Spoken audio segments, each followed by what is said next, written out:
Carl Jung explained, "When you release who never saw your worth, in the beginning there is only the ache, that persistent whisper that something essential remains unseen, unwitnessed, unrecognized by those whose eyes we most desperately seek.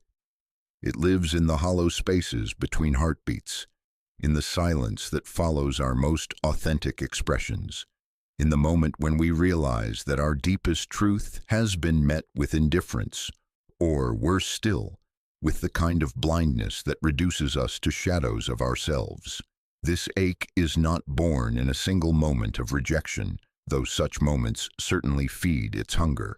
No, this particular pain has older roots, stretching back through the archaeological layers of our becoming, back to the first time we learned that love was conditional, that acceptance was earned, that our essential worth was somehow negotiable in the marketplace of human connection. It is the weight of invisible chains, forged not in iron but in the accumulated moments of being unseen, unheard, unknown by those we loved most. Jung understood this fundamental tragedy of human existence, how we learn to exile ourselves from our own nature in pursuit of recognition from others. He saw how the ego, that necessary but limited structure of consciousness, becomes desperate in its attempts to secure love and validation, like a prisoner who eventually comes to love his cell. Because it promises safety, we learn to inhabit the narrow confines of what others can perceive, what others can accept, what others can love about us. The invisible chains begin their work early.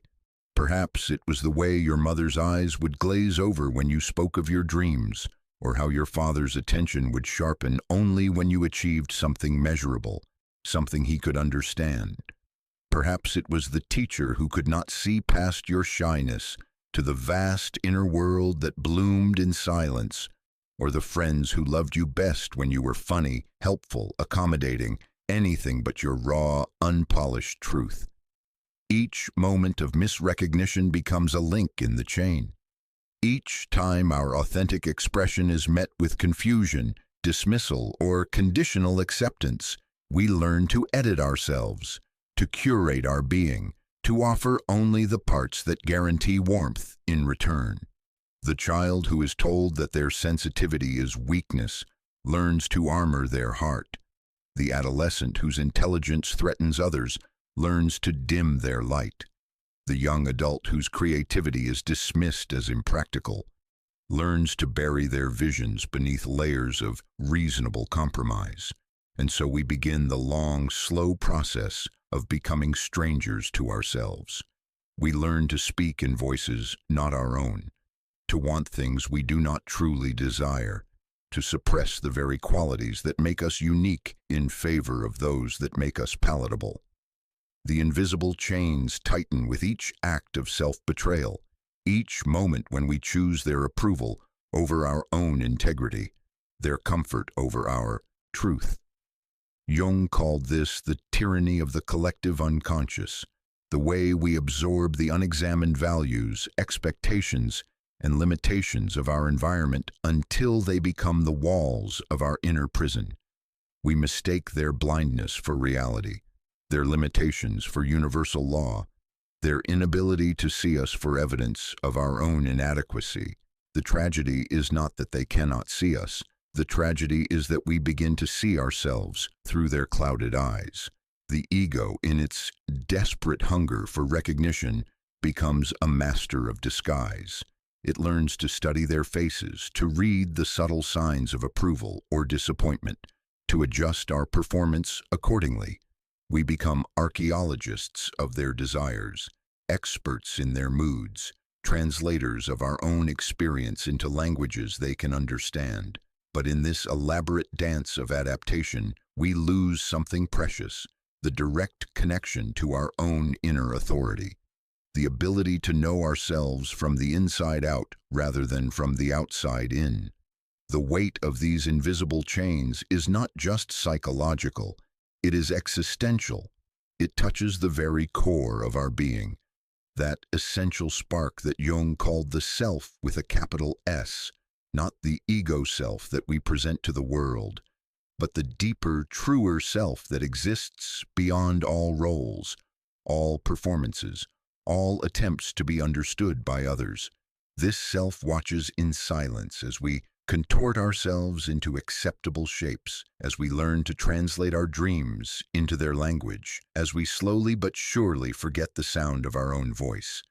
There is a particular kind of exhaustion that comes from carrying these chains, a soul weariness that no amount of external success can touch. It is the exhaustion of the actor who has been on stage so long they have forgotten what their own face looks like. It is the fatigue of the translator who has spent so many years converting their truth into palatable forms that they have lost fluency in their native tongue. It is the deep tiredness of the exile who has adapted so completely to a foreign land that they can no longer remember the way home. Yet Jung reminds us that this very suffering contains within it the seeds of transformation. The weight of the invisible chains eventually becomes too heavy to bear. The ache of being unseen grows into a hunger that cannot be satisfied by any amount of external validation. The false self that we have constructed so carefully begins to show cracks, and through these cracks, the authentic self begins to stir. This stirring is often subtle at first, a restlessness that defies explanation, a sense that life is somehow off-key despite external appearances of success. Dreams become more vivid, carrying symbols and emotions that speak of neglected aspects of our being. The body begins to rebel against the constraints we have placed upon it, manifesting symptoms that force us to pay attention to what we have been ignoring. Synchronicities appear, those meaningful coincidences that Jung saw as messages from the unconscious, breadcrumbs leading us back to ourselves. The invisible chains that have bound us begin to chafe. What once felt like safety, the predictable responses we could elicit by being who others expected us to be, now feels like suffocation. The masks we have worn so skillfully begin to feel heavy, foreign, like costumes that no longer fit. We find ourselves longing for something we cannot name, grieving for someone we have never been allowed to become. This is the beginning of what Jung called the individuation process, the psychological and spiritual journey toward wholeness, toward the integration of all aspects of the self, both light and shadow, both acceptable and forbidden. But individuation cannot begin until we acknowledge the weight of the chains we have carried, until we recognize how we have betrayed our own nature in pursuit of others' love and acceptance. The recognition is often painful. We must face the ways we have abandoned ourselves, the times we have chosen security over authenticity, comfort over growth, others' approval over our own integrity. We must grieve not only for what we have lost, but for what we have never been allowed to have. The experience of being fully seen, fully known, fully accepted for who we truly are. But in this recognition lies the first taste of freedom. To see the chains is to begin the process of removing them. To understand how we have exiled ourselves is to glimpse the possibility of coming home. To feel the full weight of our self-betrayal is to touch, however briefly, the precious thing we have betrayed, our own authentic being, patient as earth, waiting for our return.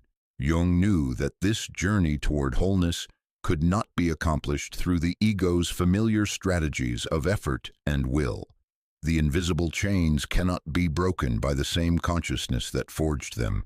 Instead, we must learn to descend into the unconscious, into the shadow, into the rejected and abandoned aspects of ourselves that hold the keys to our liberation. This descent is not a defeat, but a homecoming.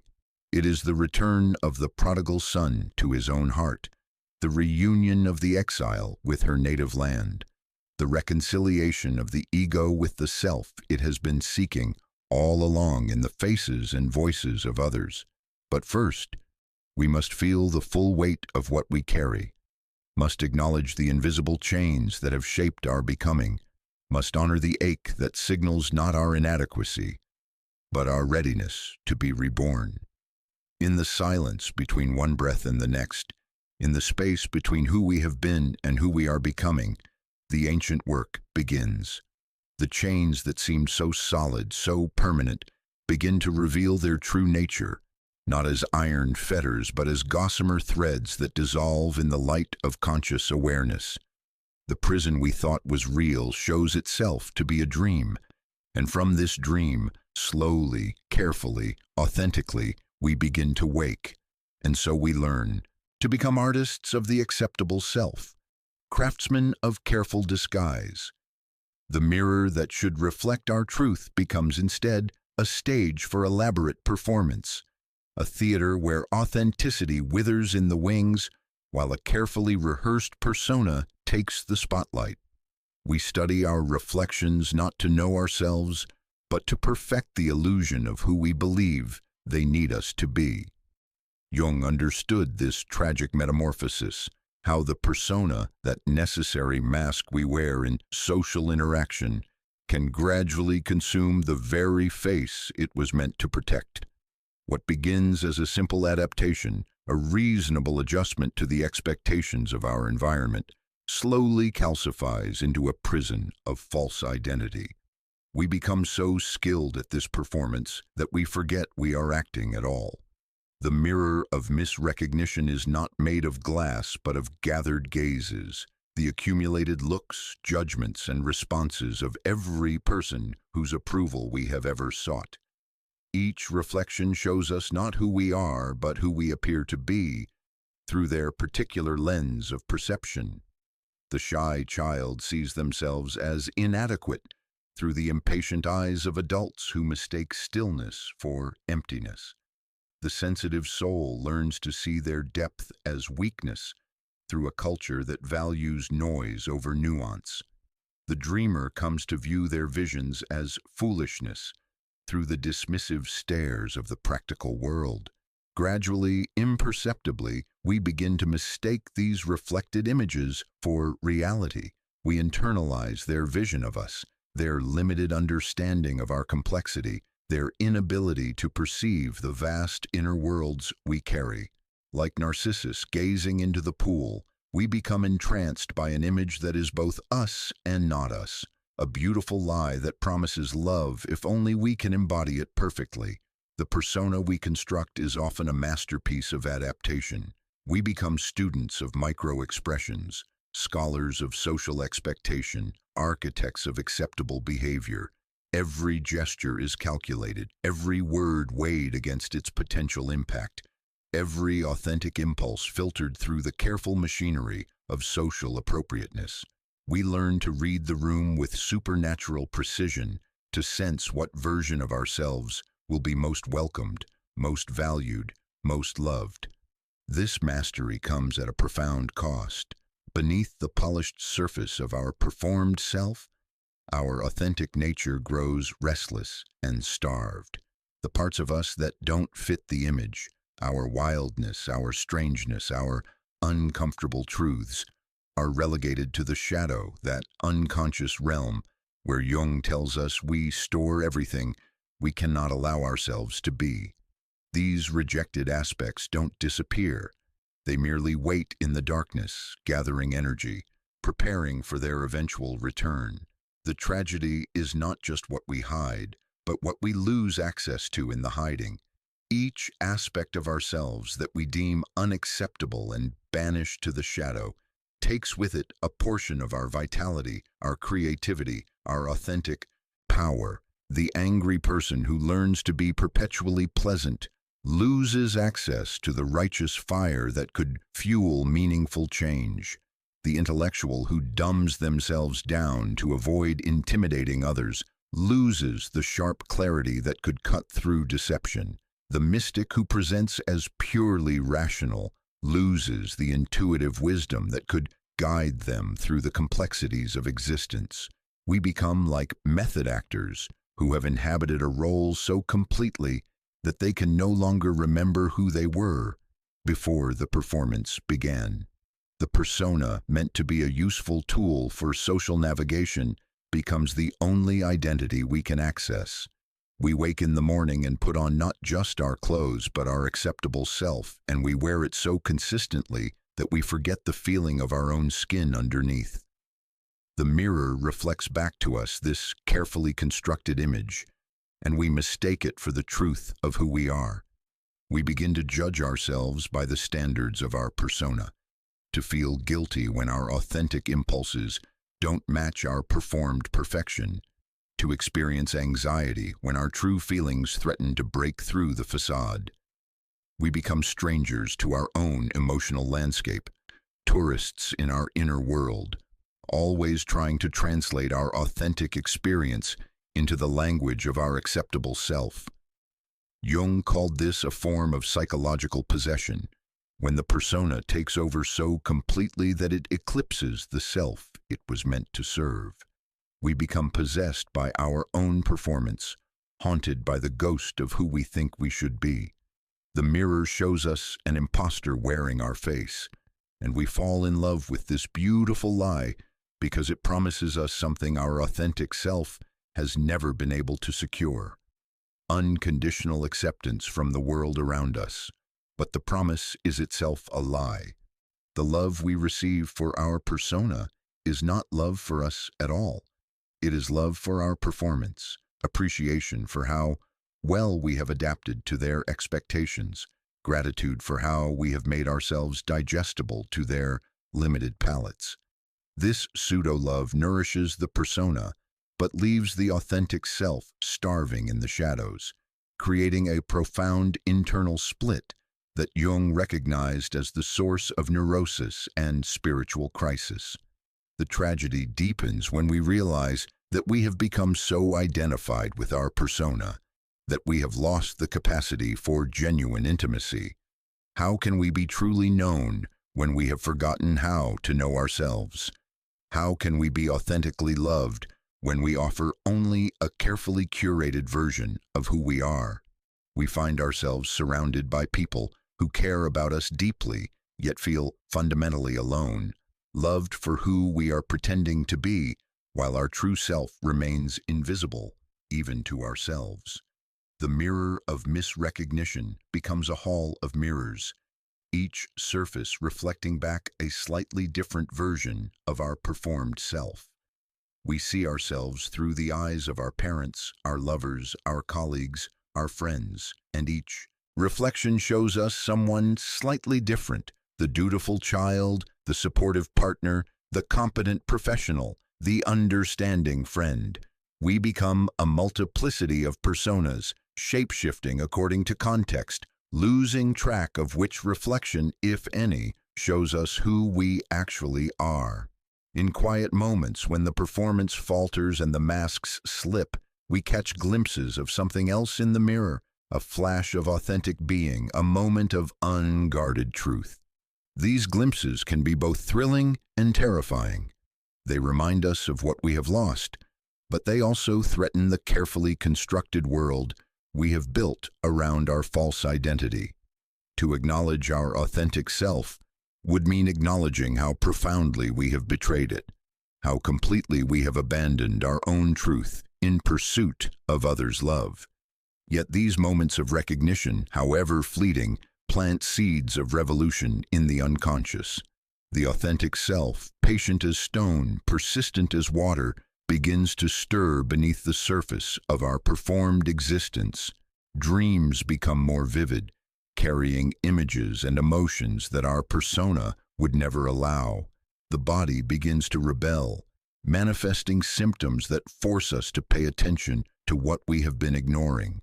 Synchronicities multiply, those meaningful coincidences that Jung saw as messages from the self, breadcrumbs leading us back to our own authenticity. The mirror begins to crack.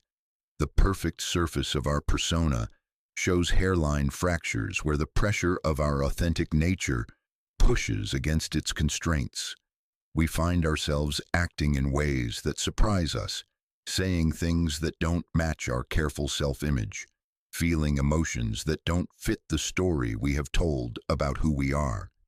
These cracks in the persona are not signs of failure, but of awakening. The authentic self breaking through the false surface like spring flowers pushing through concrete.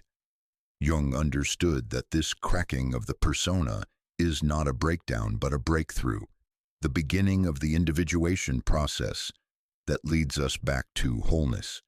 But first, we must be willing to look beyond the mirror of misrecognition, to see past the reflected image to the one who is doing the looking.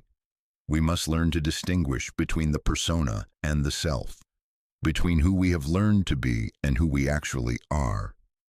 This requires a kind of courage that our ego mind finds almost incomprehensible, the willingness to be disliked, misunderstood, rejected for our authentic truth rather than loved for our beautiful lies. It means accepting that the people who fell in love with our persona may not recognize or appreciate our authentic self. It means risking the loss of relationships that were built on false foundations, even when those relationships represent the only love we have ever known.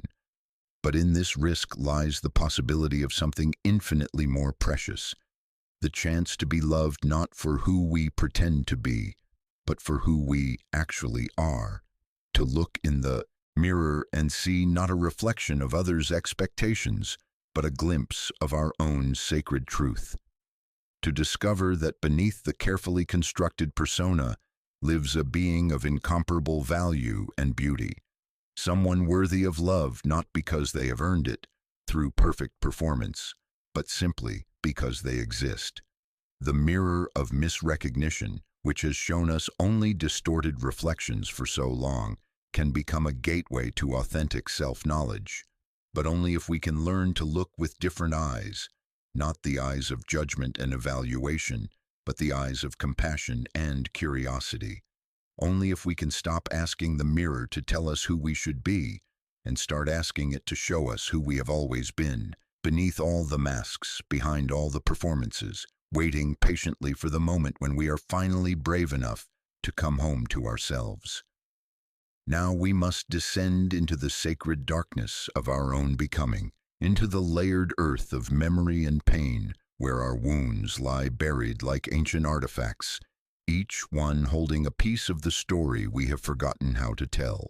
This is the archaeology of the soul, the careful excavation of those moments when our light was dimmed, when our worth was weighed against impossible standards, when we learned that love was something to be earned rather than something we deserved simply by virtue of being alive. Jung knew that every wound carries within it not just the memory of pain, but the seed of transformation.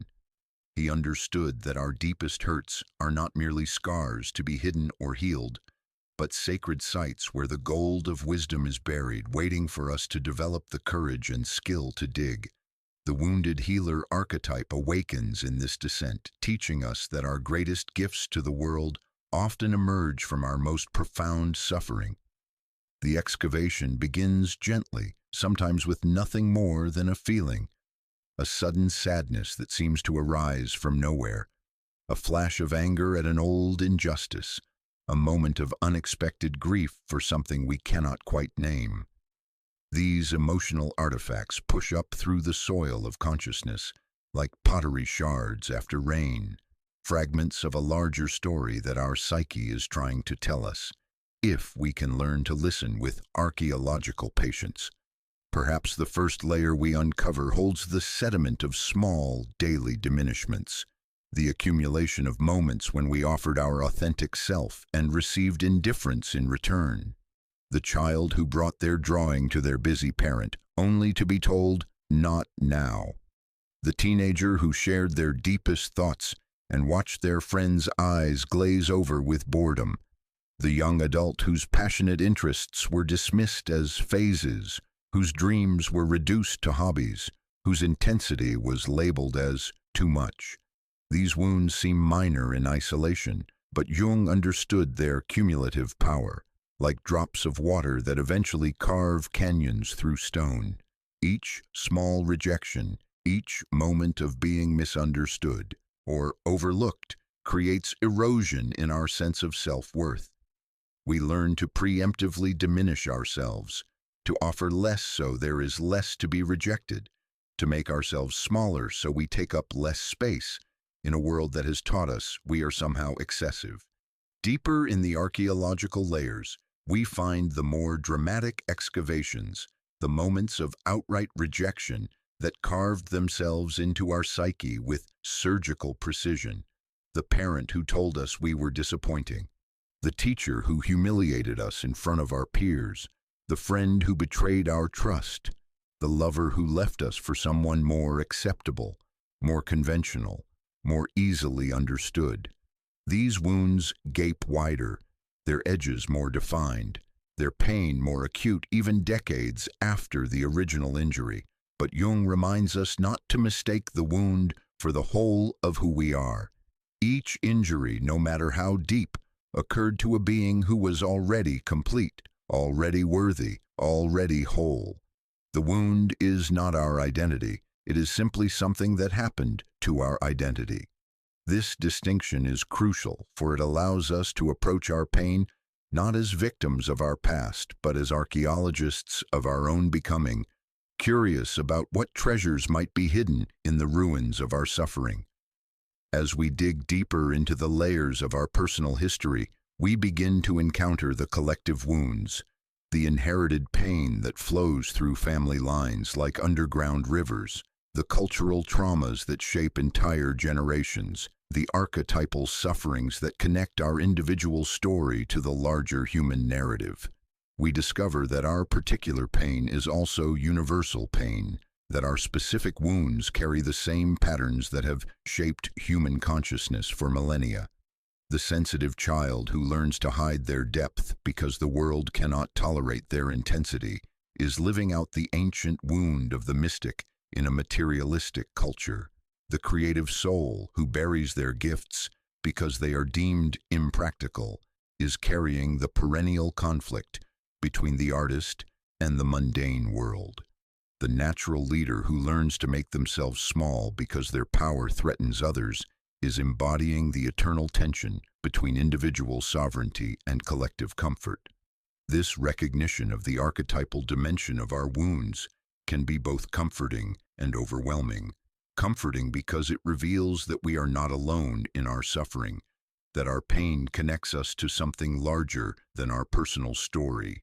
Overwhelming because it suggests that our individual healing is part of a much vaster work of collective transformation, a responsibility that can feel too large for our small human shoulders to bear. Yet Jung understood that we cannot heal the collective wound except through the patient, loving attention to our own particular injuries. Each personal wound that we excavate with compassion, each ancient hurt that we tend with wisdom, contributes to the healing of the larger human story. The archaeologist of wounds becomes a healer, not just of their own past, but of the future possibilities for all those who will walk similar paths. The excavation requires tools that our modern world rarely teaches us to use. We must learn the art of gentle attention, the ability to sit with pain without immediately trying to fix or transcend it. We must develop what Jung called the transcendent function, the capacity to hold paradox, to contain both the reality of our wounds and the possibility of our healing, both the truth of what was done to us and our power to transform that experience into wisdom. This is perhaps the most challenging aspect of the archaeological work, learning to be present with our pain without being consumed by it, to acknowledge the reality of our wounds without becoming identified with them. The ego mind wants to either deny the pain entirely or make it the center of our identity, but the archaeological approach requires a different stance, the willingness to be curious about our suffering, to explore it with the same careful attention we might give to a precious artifact from an ancient civilization. Some wounds, we discover, are so old they have become part of the landscape of our psyche. They are the geological formations of our inner world, shaping the contours of our thoughts and feelings so fundamentally that we have forgotten what we might have been like without them. The child who learned too early that the world was not safe carries this knowledge in their nervous system, in the way they scan rooms for exits, in the tension they hold in their shoulders, in their difficulty trusting the goodness of unexpected gifts. Other wounds are more recent but no less formative, the betrayals of adulthood that shatter our carefully constructed understanding of how the world works, the losses that force us to rebuild our entire sense of meaning, the failures that reveal the inadequacy of our carefully crafted strategies for avoiding pain. These wounds often feel raw, immediate, too fresh to examine with archaeological detachment. But Jung teaches us that even the most recent injuries contain ancient patterns, that every new wound touches old wounds, creating networks of pain that span our entire life story. The archaeological metaphor reveals something profound about the nature of healing. It is not about erasing the past or pretending that our wounds never happened. Instead, it is about changing our relationship to our history, learning to see our injuries as sources of information rather than sources of shame, as evidence of our capacity to survive rather than proof of our inadequacy. Like any good archaeologist, we must learn to handle our discoveries with reverence. Each wound we uncover is a testament to our resilience, proof that we have endured experiences that could have destroyed us, and yet we are here, alive, capable of examining our own suffering with growing wisdom. The very fact that we can excavate these ancient hurts without being overwhelmed by them demonstrates how far we have traveled from the helpless child or devastated adult who first experienced them. But the archaeology of wounds is not just about uncovering pain, it is about discovering the treasures buried beneath the trauma. Jung observed that our greatest wounds often mark the locations of our greatest gifts. The child whose sensitivity was criticized develops profound empathy. The adolescent whose difference was rejected becomes an adult who can offer sanctuary to other outsiders. The young adult whose dreams were dismissed learns to validate visions that others cannot see. This alchemical transformation, the conversion of lead into gold, of wound into wisdom, does not happen automatically. It requires the patient work of the archaeologist, the careful attention of the wounded healer, the willingness to see our suffering not as evidence of our brokenness, but as the raw material of our becoming. Every wound excavated with love becomes a source of compassion. Every injury tended with wisdom becomes a wellspring of healing power. As we near the deepest layers of our personal archaeology, we often encounter the most ancient wound of all, the original separation from our own divine nature, the primal experience of being cut off from the source of unconditional love that Jung called the self. This is the wound beneath all wounds, the archetypal injury that makes all other wounds possible. It is the fall from grace that every human experiences when they learn that love is conditional, that acceptance must be earned, that their essential being is somehow not enough. But even this deepest wound, Jung reminds us, is not a mistake or a tragedy to be lamented. It is the necessary beginning of the individuation process, the archetypal journey that leads us from unconscious wholeness through conscious separation and back to conscious wholeness. The wound of separation creates the longing that drives us to seek reconnection. The pain of not being seen creates the passion to see others clearly. The ache of not being understood creates the commitment to understand ourselves so deeply that we can offer that gift to the world.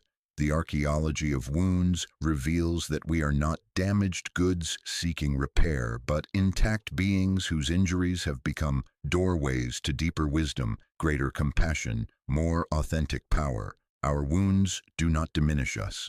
Properly understood and integrated, they complete us. They are the sacred scars that prove we have lived, the beautiful imperfections that make us human, the broken places where the light gets in. In the end, the archaeologist of wounds discovers something miraculous, that beneath every layer of injury lies an indestructible core of wholeness, a self that remains untouched by all the slings and arrows of outrageous fortune. This self has been waiting patiently through all our years of suffering, all our elaborate strategies for avoiding pain, all our careful constructions of false identity. It has been waiting for the moment when we would develop the courage to excavate our own story, to reclaim our own pain, to transform our wounds into wisdom and our scars into sacred art. In the depths of the psyche, where the conscious mind dares not venture alone, there stirs a movement so ancient and so profound that it predates language itself.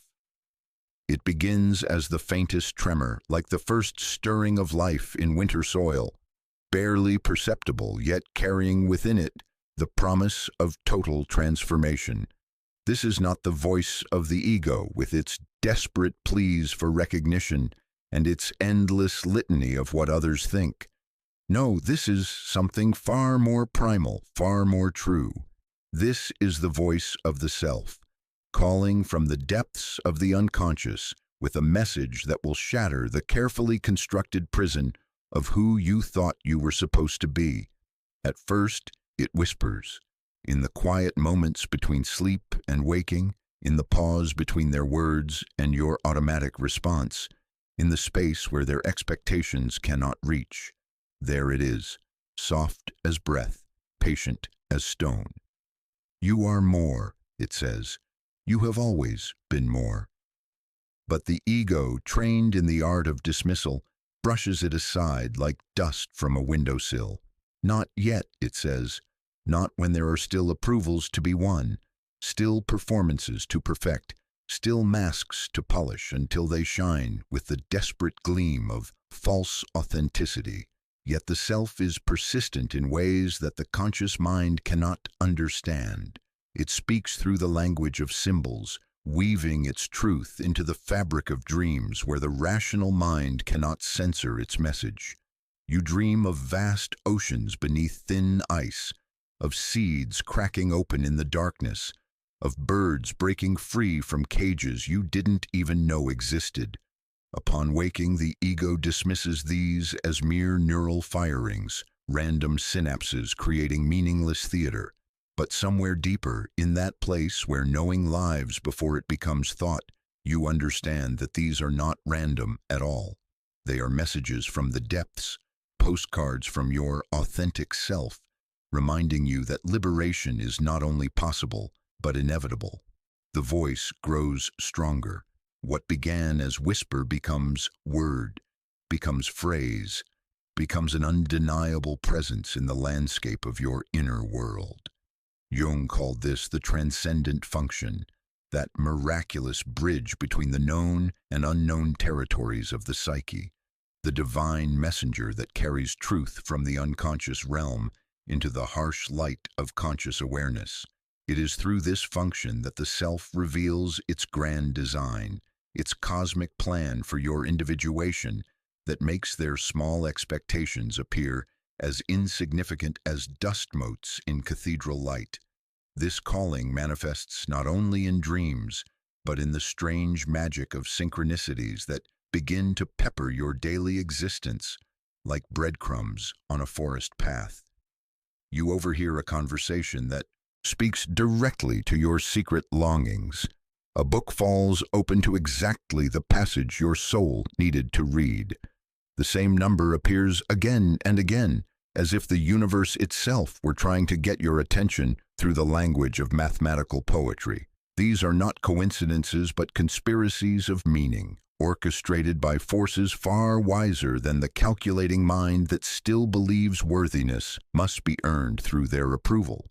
The ego recoils from these signs, preferring the familiar territory of doubt and self-negation. You're imagining things, it insists. You're being grandiose, narcissistic, delusional. Who do you think you are to believe the universe speaks to you personally? But the self knows better. It understands that the universe speaks to everyone personally, that each soul is both utterly unique and completely connected to the cosmic web of meaning that Jung called the collective unconscious. Your individuation is not separate from but essential to the great work of consciousness evolution that is occurring on this planet. The call becomes impossible to ignore when it begins to manifest as physical sensation, a restlessness that no external accomplishment can satisfy, a hunger that no amount of their praise can feed, a homesickness for a place you've never been but somehow remember with cellular clarity. Your body, that wise animal that knows truths the mind refuses to acknowledge, begins to rebel against the performance. Sleep becomes elusive. The chest tightens. The throat constricts when you speak words that are not your own. The very cells of your being are crying out for authenticity, for alignment with the self that has been buried beneath layers of adaptation and accommodation. This is the hero's journey that Campbell spoke of, but not as it has been sanitized and commercialized by popular culture. This is not about external adventure or conquering dragons in the outer world. This is about the infinitely more challenging task of turning inward, of facing the vast unknown territory of your own depth. The call to adventure is a call to descent, a summons to journey into the underworld of your own psyche where treasures more valuable than their approval await your discovery. The true hero's journey begins with the recognition that you are not who they told you that you were. You are not the sum of their projections, not the fulfillment of their expectations, not the answer to their needs or the solution to their problems. You are a mystery unto yourself, a living question that only you can answer, a unique expression of cosmic creativity that has never existed before and will never exist again. This recognition is both terrifying and exhilarating. Terrifying because it means leaving the known world of their definitions, exhilarating because it means finally coming home to yourself. The self speaks through illness sometimes, through the body's wise rebellion against a life lived inauthentically.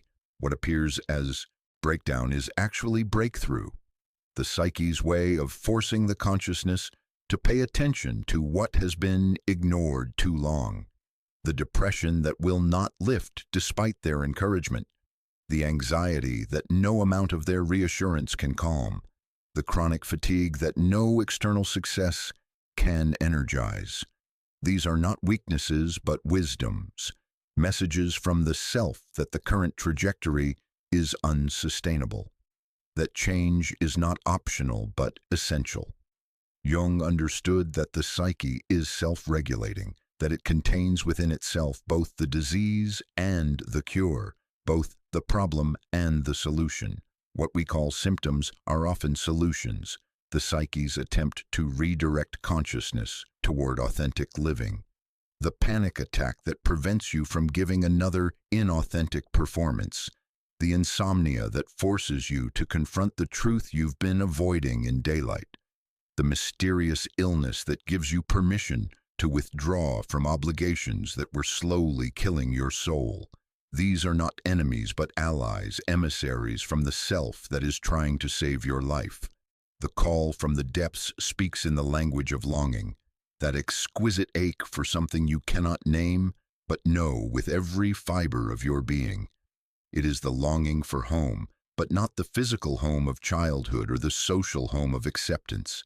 It is the longing for the home of self, for that place within where you are known completely and loved unconditionally, where your worth is not a question but a given, where your uniqueness is not a problem to be solved but a gift to be celebrated. This longing cannot be satisfied by external achievements or relationships, though the ego will exhaust itself trying. You may climb every mountain they point you toward, win every prize they dangle before you, earn every degree they claim will make you worthy, love every person who promises to complete you, and still the longing remains, pure and untouchable, pointing always toward the one source that can satisfy it, your own authentic self. The transcendent function reveals itself through creative expression that emerges unbidden, through artistic impulses that make no sense to the practical mind, through visions of beauty and truth that have nothing to do with their aesthetic preferences. You find yourself drawn to create things they will not understand, to express truths they cannot appreciate, to birth into being works that serve no purpose except to honor the creative force that moves through you. This is the self expressing itself through your unique constellation of gifts, using your individual psyche as its instrument of manifestation. The call may come through a teacher who appears at exactly the right moment, with exactly the right words, though often this teacher is not who you would expect. It might be a child whose innocence reflects your own buried authenticity, a stranger whose casual comment cracks open some long-sealed chamber of your heart, an animal whose wordless presence reminds you of what it means to live without pretense. The self uses any available channel to reach you, employing the entire universe as its communication system. Sometimes the call comes through loss, through the death of someone whose approval you sought, through the end of a relationship that was based on performance rather than truth, through the collapse of structures you thought would provide security forever.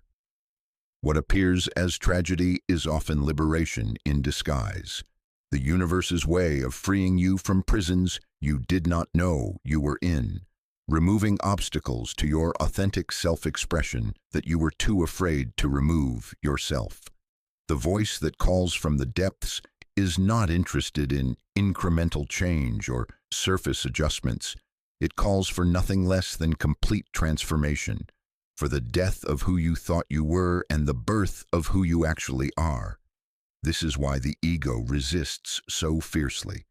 It knows that to answer this call means its dissolution, means the end of its reign as the false king of your inner kingdom.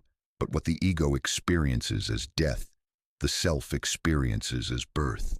The call becomes thunderous when you reach the point of no return, when the gap between your authentic self and your performed self becomes so wide that you can no longer maintain the bridge between them. The energy required to sustain the performance becomes greater than the energy you possess. The mask becomes heavier than the face it hides. The role becomes more exhausting than the truth it conceals. At this point, the choice is no longer whether to answer the call, but how quickly you can respond before the tension tears you apart. This is the moment Jung called enantiodromia, the point where opposites reverse, where the very thing that seemed to provide security becomes the source of suffering, where the path to their approval becomes the road to your destruction. What once felt like safety now feels like suffocation. What once felt like love now feels like manipulation. What once felt like success now feels like betrayal of everything you hold sacred. The call from the depths is ultimately a call to courage, not the kind of courage celebrated in their stories, but the deeper courage of self-acceptance, of choosing truth over comfort, of preferring authenticity to approval. It is the courage to disappoint them if necessary, to be misunderstood if that is the price of being understood by yourself, to stand alone if that is what integrity requires. This calling is not a burden but a blessing, not a problem but an invitation to participate in the greatest adventure available to human consciousness, the journey toward wholeness, toward integration, toward the full flowering of your unique expression of the divine creativity that birthed you. The self that calls from the depths is not some distant God requiring appeasement, but your own deepest truth, your authentic nature, your original face before the world, taught you to wear masks. The hero's journey begins with saying yes to this call, with turning away from the bright lights of their stage toward the mysterious darkness where your true self awaits. It begins with the understanding that you are meant for something far greater than their small definitions, something so magnificent that their approval would pale in comparison to its radiance, something so beautiful that their opinions become as irrelevant as yesterday's weather forecast. The call has been sounded. The invitation has been extended. The door to authentic selfhood stands open, waiting only for your courage to cross its threshold and begin the sacred journey home to yourself. The archetypal hermit stands at the threshold between worlds, lantern raised against the encroaching darkness, not as one who flees from life, but as one who seeks its deepest meaning. In the tarot, this figure represents the wise soul who has learned that true illumination comes not from the blazing fires of external validation, but from the steady inner flame of authentic self-knowledge. And now, having heard the thunderous call from the depths, you too must take up this sacred role, must withdraw from their stage and enter the wilderness of your own becoming. This withdrawal is not escape, though their voices will call it abandonment, though they will accuse you of selfishness, of running away, of betraying the social contract that demands your perpetual performance for their comfort. No, this is something far more courageous than any external quest they might devise for you. This is the hero's journey turned inward, the most challenging adventure available to human consciousness, the deliberate conscious descent into the uncharted territories of your own psyche. Jung understood that individuation requires what the alchemists called separatio, the sacred process of separation that allows each element to reveal its true nature before the great work of integration can begin. You cannot know who you truly are while constantly responding to who they need you to be. You cannot hear your authentic voice while their expectations drown out every other sound. You cannot see your real face while wearing the masks they have taught you to prefer over your original features. The hermit's path begins with physical withdrawal, but this is merely the outer expression of an inner necessity. You must create sacred space around your emerging selfhood, must protect the tender shoots of authenticity from the harsh winds of their judgment. This might mean saying no to social obligations that drain your life force. It might mean taking breaks from relationships that require your constant performance. It might mean choosing solitude over the hollow comfort of company that accepts only your false personas. They will not understand this choice. How could they? Their entire system depends upon your participation, your energy, your willingness to play the roles they have written for you. Your withdrawal threatens the very foundation of their reality, challenges their belief that worth comes through collective approval, disrupts the delicate ecosystem of mutual dependency they have mistaken for love. They will use every weapon in their arsenal to draw you back. Guilt, fear, shame, promises of acceptance if only you will return to your designated place in their carefully orchestrated drama. But the hermit knows better. The hermit understands that true love does not require the sacrifice of authenticity. That genuine connection cannot be built on the foundation of false presentation. That any relationship worth having will survive, and indeed flourish, when both parties show up as their whole, unedited selves. The hermit withdraws not from love, but toward love, not from connection, but toward the only kind of connection that can truly satisfy the human soul. In the silence that follows your withdrawal, you begin to hear sounds that have been drowned out by their constant chatter. You hear the rhythm of your own heart, no longer synchronized to their expectations, but beating to its own mysterious tempo. You hear the whisper of your authentic desires, so long suppressed that they have become like voices speaking a half-forgotten language. You hear the subtle music of your own thoughts, freed from the need to harmonize with their opinions, allowed finally to explore their own unique melodies. This silence is not empty but pregnant with possibility. It is the fertile darkness of the womb, the rich soil of winter where next spring's growth is already stirring beneath the surface. In this silence, the false constructions of identity begin to dissolve like salt in water, revealing the unchanging essence that has been there all along, waiting patiently beneath the layers of adaptation and accommodation. The hermit's lamp illuminates not the external world, but the inner landscape, where your true self has been living in exile. This light is not harsh like their judgment, but gentle like candlelight, warm like the first ray of sun after a long night. It does not expose your inner world in order to criticize or correct it, but to welcome it home, to acknowledge its long banishment, to celebrate its courage in surviving despite being denied recognition for so long. In this inner illumination, you begin to see the architecture of your authentic self, the dreams they taught you to call impractical, the gifts they convinced you were worthless, the aspects of your personality they labeled as problems to be solved rather than features to be celebrated. You see how much energy you have spent trying to prune away your uniqueness, how exhausted you have become from the constant effort of being someone other than yourself, how much of your life force has been diverted into maintaining personas that serve others' comfort rather than your own truth.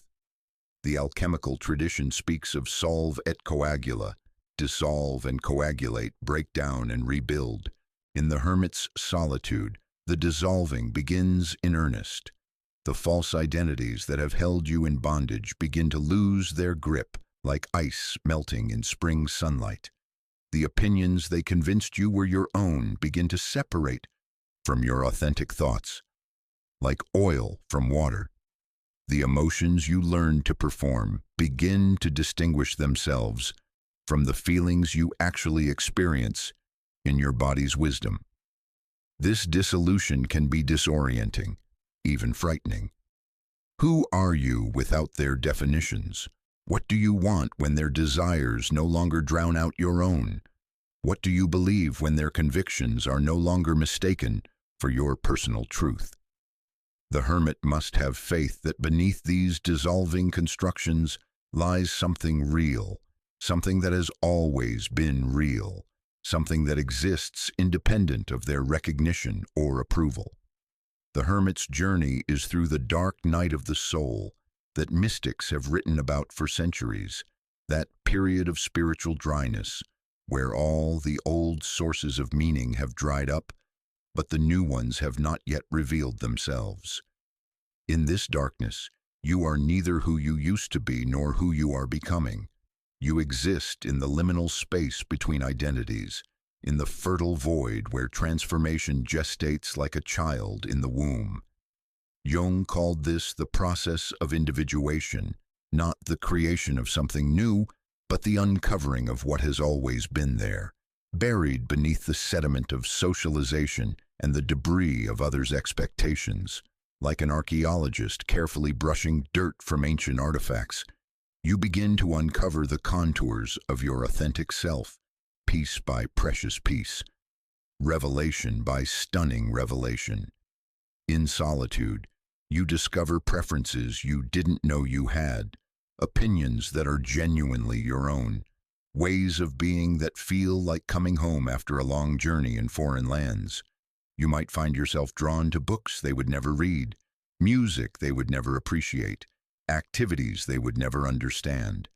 These are not acts of rebellion, but acts of recognition, the authentic self recognizing itself in forms of expression that resonate with its unique frequency. The hermit learns to trust the inner compass that has been spinning wildly for so long, confused by the magnetic interference of their expectations. In the silence, this compass begins to steady, begins to point toward your true north, not the direction they insist you should go, but the path that calls to something deep within you, the way that feels like destiny rather than obligation. This is where you begin to understand the difference between loneliness and solitude. Loneliness is the ache of disconnection from others, the painful awareness of separation from the social body. But solitude is connection with yourself, communion with the vast inner world that contains multitudes, intimacy with the authentic self that has been waiting patiently for your attention. In solitude, you discover that you are never truly alone because you carry within you the most interesting, complex, creative companion you will ever meet, your own undiscovered self. The hermit's lamp reveals that the inner landscape is not barren but rich with life. There are gardens of creativity that have been growing wild in your absence, forests of wisdom that have been accumulating rings of understanding year after year, rivers of emotion that run clear and strong when not polluted by their projections, mountains of strength that have been weathering storms even when you didn't know they existed. In this inner exploration, you begin to understand why their approval never satisfied you for long. How could it? They were trying to nourish something they had never seen, trying to water a garden they had never visited, trying to feed a self they had never met. Their praise was like offering meat to a vegetarian or flowers to someone allergic to pollen, well-intentioned perhaps, but fundamentally mismatched to what you actually needed. The hermit discovers that self-approval is not selfish but essential, not narcissistic but necessary for psychological health. You cannot give what you do not have, cannot love others authentically until you have learned to love yourself genuinely, cannot accept others fully until you have embraced your own complexity and contradiction. The hermit's withdrawal is ultimately an act of service to yourself first, but ultimately to the world that desperately needs the unique gift that only your authentic self can offer.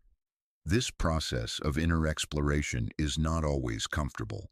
You will encounter aspects of yourself that challenge your self-concept, discover desires that contradict the image you have tried to maintain, uncover thoughts and feelings that they would certainly disapprove of.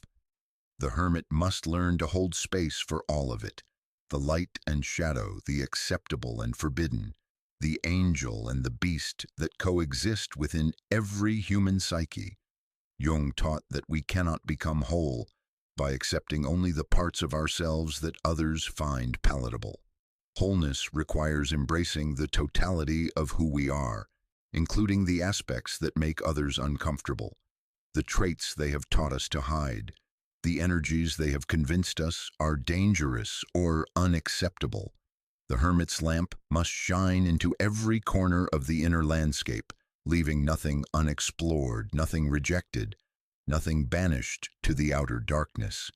In this radical self-acceptance, you begin to understand why their conditional love could never satisfy you. Love that requires you to edit yourself is not love but transaction, not acceptance but negotiation, not intimacy but performance review. The hermit learns to offer themselves the unconditional acceptance they have been seeking from others, to become their own source of the recognition they have been craving from external sources. The hermit's journey is not permanent withdrawal but temporary retreat, like the seed that must be buried in darkness before it can sprout toward light, like the butterfly that must dissolve completely in the chrysalis before emerging in its true form. This withdrawal is preparation for return, but return as your authentic self rather than as the character they wrote for you in their story. As the hermit's lamp burns steadily through the long night of solitude, it begins to attract others who are also seeking authenticity, who are also tired of the exhausting performance that passes for social connection in our culture. These are your true tribe, not those who love you for how well you meet their needs, but those who love you for who you are when all the masks come off, when all the performances end, when nothing remains but the irreducible essence of your being. The hermit's path teaches that true connection is not about finding people who agree with everything you say or approve of everything you do, but about finding those who can see your authentic self and say, "Yes, I recognize the truth in you because it resonates with the truth in me." This is soul recognition rather than ego gratification, love based on essence rather than appearance, connection that nourishes rather than depletes. In the hermit's solitude, you learn to distinguish between the voice of intuition and the voice of conditioning, between authentic desire and inherited expectation, between your truth and their truth wearing your voice. This discernment is perhaps the most valuable skill you can develop, for it will guide you long after the period of withdrawal has ended, will serve as your internal compass for navigating a world that will continue to offer you false destinations disguised as your heart's true desire. The hermit's lamp finally reveals the greatest treasure of all, the understanding that you have always been enough, have always been worthy, have always been lovable exactly as you are. This is not a realization that comes through thinking, but through direct experience, not through convincing yourself intellectually, but through feeling it in your bones, in your breath, in the very cells of your being. You are not a rough draft waiting for their editing, not a problem awaiting their solution, not an empty vessel needing their content to have value. When this recognition dawns, the hermit's long night begins to give way to inner sunrise. The lamp that has been your faithful companion in the darkness is no longer needed because you have become your own light source, no longer dependent on external illumination, but generating radiance from within. This is the moment when withdrawal transforms into return, not because you need their approval anymore, but because you have something to offer that the world desperately needs. Your authentic self, finally freed from the prison of their expectations, finally ready to take its rightful place in the grand symphony of human consciousness. The hermit's descent into solitude is complete when you emerge not as a better version of who they wanted you to be, but as the fullest expression of who you have always been. This is the true hero's journey, not the conquest of external dragons, but the liberation of your authentic self from the dungeon where it has been held captive by the jailer of others' expectations. The hermit returns to the world bearing the most precious gift, a human being who has learned to be genuinely human, completely themselves, radiantly authentic in a world desperate for such rare courage. In the ancient art of alchemy, there exists a phase so dark, so complete in its dissolution, that the uninitiated might mistake it for failure, for the end of all hope, for death itself. The alchemists called it the nigredo, the blackening, the putrefaction, the moment when all that seemed solid melts into formless shadow. But those who understood the deeper mysteries knew this darkness was not the enemy of transformation, but its very womb, the necessary dissolution that precedes all genuine rebirth. And now, having withdrawn from their stage into the hermit's solitude, you must enter your own nigredo, must face the shadow that has been growing in direct proportion to the light you have tried so desperately to project for their approval. This shadow is not what they taught you to fear, not some external devil waiting to corrupt your goodness, not some foreign invader seeking to destroy your purity. No, this shadow is far more intimate, far more challenging than any external enemy could ever be. This shadow is composed of every aspect of yourself that you learn to disown in your quest for their acceptance, every natural impulse you suppressed to fit their mold, every authentic response you swallowed to avoid their disapproval. This shadow is you, the you that you buried alive in the graveyard of social acceptability. Jung understood what the moralists and perfectionists could never grasp, that the shadow is not evil but essential, not a mistake but a necessity, not the antithesis of wholeness but its very foundation. For how can you be whole while rejecting parts of yourself? How can you be integrated while keeping aspects of your nature in exile? How can you be authentic while pretending that half of your humanity doesn't exist? The shadow contains not only what they called your weaknesses, but what they feared were your strengths, your power, your passion, your wildness, your refusal to be diminished. your capacity to say no, your ability to feel anger at injustice, your right to take up space in this world.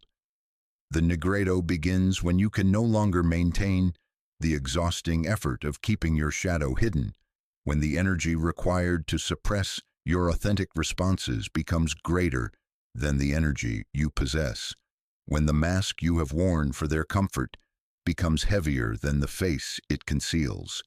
This is the moment when everything you thought you knew about yourself begins to crumble, when the carefully constructed persona you mistook for your identity starts to dissolve like sugar in rain. At first, the shadow emerges as anger, not the petty irritation you learned to express safely, but the deep, righteous rage that has been accumulating for years, decades perhaps, in the underground chambers of your psyche. This is the anger at having been asked to diminish yourself for others' comfort, the fury at having wasted so much precious life energy trying to be someone you were never meant to be, the rage at discovering how much of your authentic self you sacrificed on the altar of their approval. This anger feels dangerous because it is dangerous. Dangerous to the false structures that have held you captive, threatening to the illusions that have kept you small, destructive to the agreements that required your self-betrayal. They will tell you this anger is unhealthy, that you should forgive and forget, that holding on to resentment only hurts yourself. But they misunderstand the nature of this shadow work. This anger is not meant to be held forever, but it must be felt fully, acknowledged completely, honored as the messenger it truly is. This rage carries vital information. It tells you where your boundaries were violated, where your truth was dismissed, where your authenticity was sacrificed for others' peace of mind. To skip over this anger in the name of premature forgiveness is to miss the crucial intelligence it carries, to remain unconscious of the patterns that led to your self-abandonment in the first place. The shadow reveals itself through the recognition of your own complicity in your imprisonment. This is perhaps the most challenging aspect of the nigredo, the moment when you realize that you were not only victim but also perpetrator, not only the one who was diminished but also the one who chose diminishment, not only the one who was rejected but also the one who rejected yourself first and most thoroughly. You begin to see how you participated in your own invisibility, how you volunteered for your own silencing, how you became the most effective enforcer of their expectations. This self-recognition can feel crushing at first, the weight of responsibility for years or decades of self-betrayal, the shame of recognizing how you abandoned yourself when you needed your own loyalty most, the grief of seeing how much life you missed while performing their version of who you should be. But this crushing is necessary, like grapes being pressed to release their wine, like seeds being buried to access their germinating power. The shadow work of taking responsibility for your participation in your own diminishment is the first step toward reclaiming your power to choose differently. In the nigredo, you encounter the parts of yourself that they taught you to despise, your neediness, your messiness, your imperfection, your humanity in all its glorious, embarrassing fullness.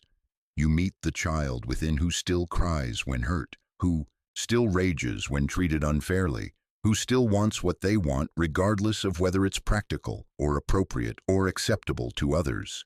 This child has been banished to the basement of your psyche, but in the shadow work, you must descend those stairs, must open that locked door, must face the one you abandoned in your quest for their approval. The shadow contains your greed, not just for money or possessions, but for attention, for recognition, for love, for all the nourishment you were taught to pretend you didn't need. It contains your selfishness, your desire to prioritize your own needs sometimes, to consider your own happiness, to make choices based on what serves your growth rather than what serves their comfort. It contains your cruelty, your capacity to say no even when it disappoints others, to speak truth even when it disturbs their peace, to choose your own path even when it means leaving them behind. These qualities that they labeled as negative are revealed in the shadow work to be essential aspects of healthy selfhood. The greed is actually healthy appetite, the natural desire for life's nourishment that was shamed into hiding. The selfishness is actually appropriate self-care, the wisdom to fill your own cup so you can pour from abundance rather than emptiness. The cruelty is actually necessary discernment, the ability to protect your authentic self from those who would use your kindness against your own best interests. Jung taught that what we resist in ourselves becomes the very energy that controls us. The qualities you've tried to banish don't disappear. They go underground, where they operate unconsciously, sabotaging your conscious efforts from the shadows. The anger you won't acknowledge erupts as passive aggression. The needs you won't admit create desperate, clingy behavior. The selfishness you won't own manifests as martyrdom that manipulates others through guilt.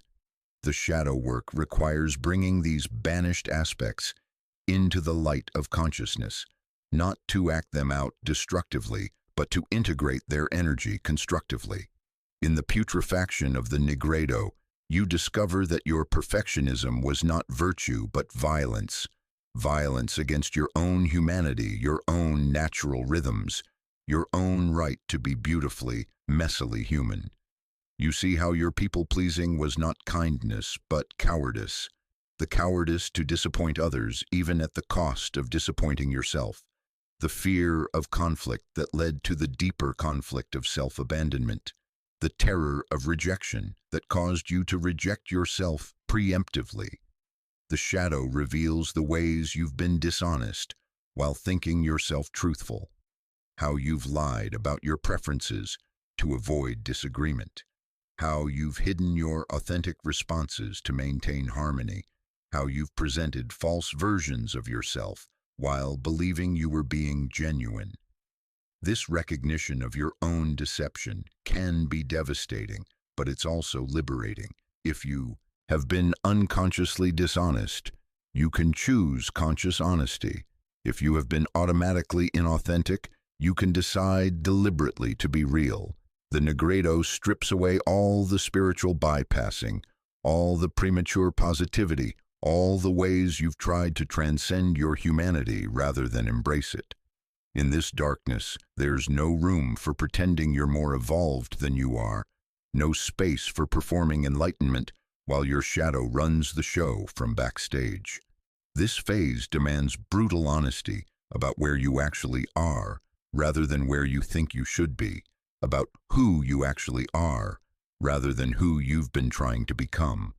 The shadow work reveals how much energy you've spent trying to be good, according to their definition of goodness. How much life force you've diverted into being nice when you wanted to be honest, being compliant when you wanted to resist, being small when your soul demanded that you expand. This false goodness, this performed virtue, this manufactured niceness, all of it crumbles in the nigredo, revealing the authentic moral compass that lies beneath the rubble of social conditioning. In this dissolution, you encounter your envy, not just of others' possessions or achievements, but of their freedom to be themselves, their courage to express their truth, their willingness to disappoint others in service of their own authenticity. This envy carries crucial information about what you've been denying yourself, about the life you've been afraid to claim, about the aspects of existence you've been too frightened to embrace. The shadow work transforms this envy from destructive comparison into constructive inspiration. The nigredo forces you to face your resentment toward those who got to be themselves while you were performing their expectations. This resentment might be toward siblings who were allowed more freedom, friends who received acceptance for traits you were told to hide, partners who got love for qualities you were taught to suppress. This bitter recognition of differential treatment can feel overwhelming, but it's also clarifying. It shows you exactly what authentic aspects of yourself have been in exile, exactly what freedoms you need to reclaim. The shadow contains your violence, not just physical aggression, but the fierce protective instinct that would destroy anything that threatens your authentic self. The warrior energy that would fight for your right to exist as you truly are. The destructive power that would tear down false structures to make room for genuine growth. This violence has been turned inward for too long, manifesting as self-attack, self-sabotage, self-destruction. The shadow work redirects this energy outward appropriately, not to harm others but to dismantle the systems of oppression that require your self-betrayal. In the putrefaction, you discover your capacity for hatred, hatred of the systems that demanded your diminishment, hatred of the people who benefited from your self-abandonment, hatred of the culture that taught you to fear your own power. This hatred is not petty or personal, but cosmic and impersonal, the natural response of life to whatever would limit its expression, the healthy immune response of authenticity to whatever would corrupt its purity, the appropriate reaction of truth to whatever would twist it into lies. The Negredo reveals your greed for life itself, your hunger for experiences you've denied yourself, your appetite for pleasures you've been taught to refuse, your desire for the fullness of existence rather than the careful half-life you've been living in service to their comfort. This greed is not pathological but natural, not excessive but long overdue, not shameful but sacred, the life force finally demanding its due after years of starvation. The shadow work shows you your own cruelty toward yourself, how harshly you've judged your own needs, how brutally you've criticized your own desires, how mercilessly you've attacked your own authenticity. You see that you have been your own worst enemy, your own most severe critic, your own most effective oppressor. But in seeing this, you also glimpse the possibility of becoming your own best friend, your own most compassionate supporter, your own most devoted ally. In the depths of the Negredo, everything that seemed permanent dissolves.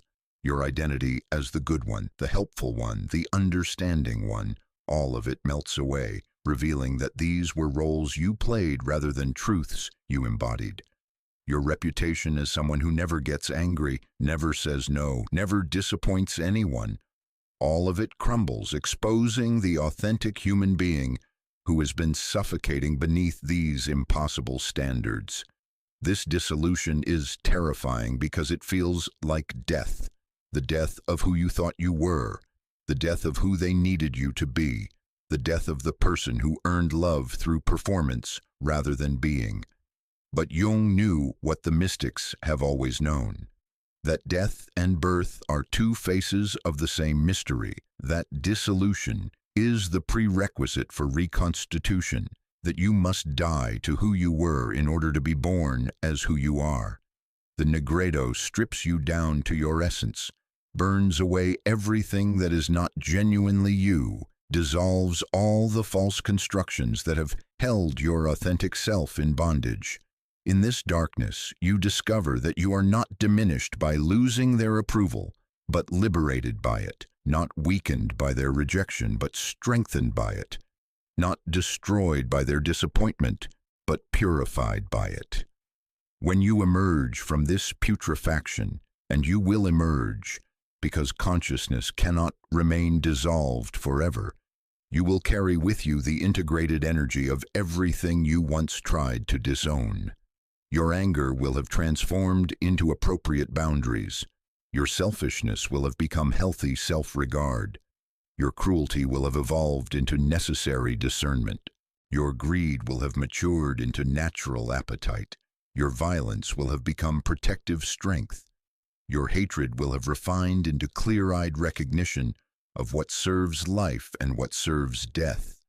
The Negredo is complete when you can look upon every aspect of your shadow with compassion rather than judgment, when you can embrace your full humanity rather than some edited version of it, when you can love yourself not despite your darkness, but because of your wholeness. This is the alchemical miracle, not the creation of something new, but the revelation of what has always been there, waiting beneath the layers of conditioning and performance and self-betrayal to be discovered, acknowledged, and finally, completely, utterly welcomed home. In the deepest chambers of the human psyche, where the ancient mysteries have always dwelt in patient silence, there occurs a sacred union so profound that it transforms the very foundation of existence itself. The alchemists called it the hieros gamos, the sacred marriage, the divine wedding between the fundamental polarities that create and sustain all life. But this is not the union sought in desperate relationships with others, not the completion pursued through external romance, not the wholeness that comes from finding your other half in the world beyond yourself. No, this is the interior marriage, the cosmic wedding that takes place within the sanctuary of your own being, when you finally cease seeking outside yourself for what has always been your own to give and receive. This sacred marriage begins in the ashes of the nigredo, in the fertile darkness, where all false constructions have dissolved, where every external source of validation has been revealed as ultimately inadequate, where the desperate search for completion through others has finally exhausted itself against the truth of your essential wholeness. Here, in this stripped-down authenticity, the bride and groom of your inner world, the feminine and masculine principles that live within every human soul regardless of gender, finally meet without the interference of others' expectations, without the distortion of performance, without the corruption of seeking approval from sources that could never understand the sacred nature of what they were witnessing. The inner masculine, not the toxic masculinity celebrated in their stories, but the true masculine principle of consciousness, direction, focused will, solar energy, the part of you that acts, decides, penetrates mystery with awareness, has been in exile, sent away every time you chose their peace over your truth, their comfort over your authentic expression, their needs over your own clear knowing. This inner masculine has been castrated by your compliance, weakened by your people-pleasing, diminished by your refusal to take up space in the world, to claim your right to exist as you truly are, to penetrate the veils of illusion with the sword of your honest perception. The inner, feminine, not the diminished femininity they preferred, but the true feminine principle of receptivity, intuition, lunar wisdom, the part of you that feels, receives, gestates new life in the darkness of mystery, has been brutalized by your attempts to be rational when your body was screaming wisdom, logical when your intuition was offering guidance, productive when your natural rhythms were calling for rest, giving when your inner well was running dry. This inner feminine has been raped by your own betrayal, abandoned by your choice of their thoughts over your own feeling sense, violated by your refusal to honor the cycles of expansion and contraction that are the very breathing of life itself. But in the sacred marriage within, these banished aspects of your psyche return home to each other, return to the wedding chamber of your heart where they have always belonged, where they were always meant to dance together in the cosmic celebration of your wholeness. This union begins when you realize that you have been both seeker and sought, both the one who yearns for love and the one capable of providing it, both the empty cup and the overflowing spring, both the question and the answer to the deepest longing of your soul. The inner marriage transforms your relationship with need itself.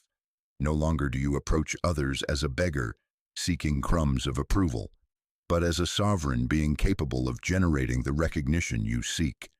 You discover that the masculine principle within you is perfectly capable of seeing your own worth, of acknowledging your own beauty, of recognizing your own gifts, without requiring external confirmation.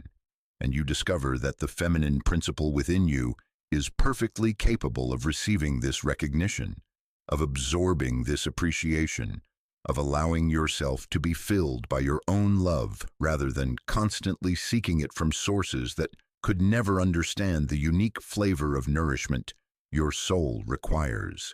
This is not narcissism, but its very opposite, not the desperate inflation of a wounded ego seeking to convince itself of its specialness, but the quiet knowing of authentic selfhood that rests in its own reality without need for external validation. The person who has achieved the sacred marriage within does not need to be seen by others because they have learned to truly see themselves, does not need to be understood by others because they have developed intimate understanding of their own complexity, does not need to be loved by others because they have become both lover and beloved in the sanctuary of their own being. The Hieros Gamos reveals the cosmic joke of romantic seeking, how you have spent lifetimes looking for someone who would complete you, who would provide the missing piece that would make you whole, who would finally give you the love you needed to feel worthy of existence. But the sacred marriage shows you that you have always carried both pieces within yourself, that the completion you sought was always available in the union of your own inner polarities, that the love you craved was always flowing from the inexhaustible spring of your own authentic self-recognition.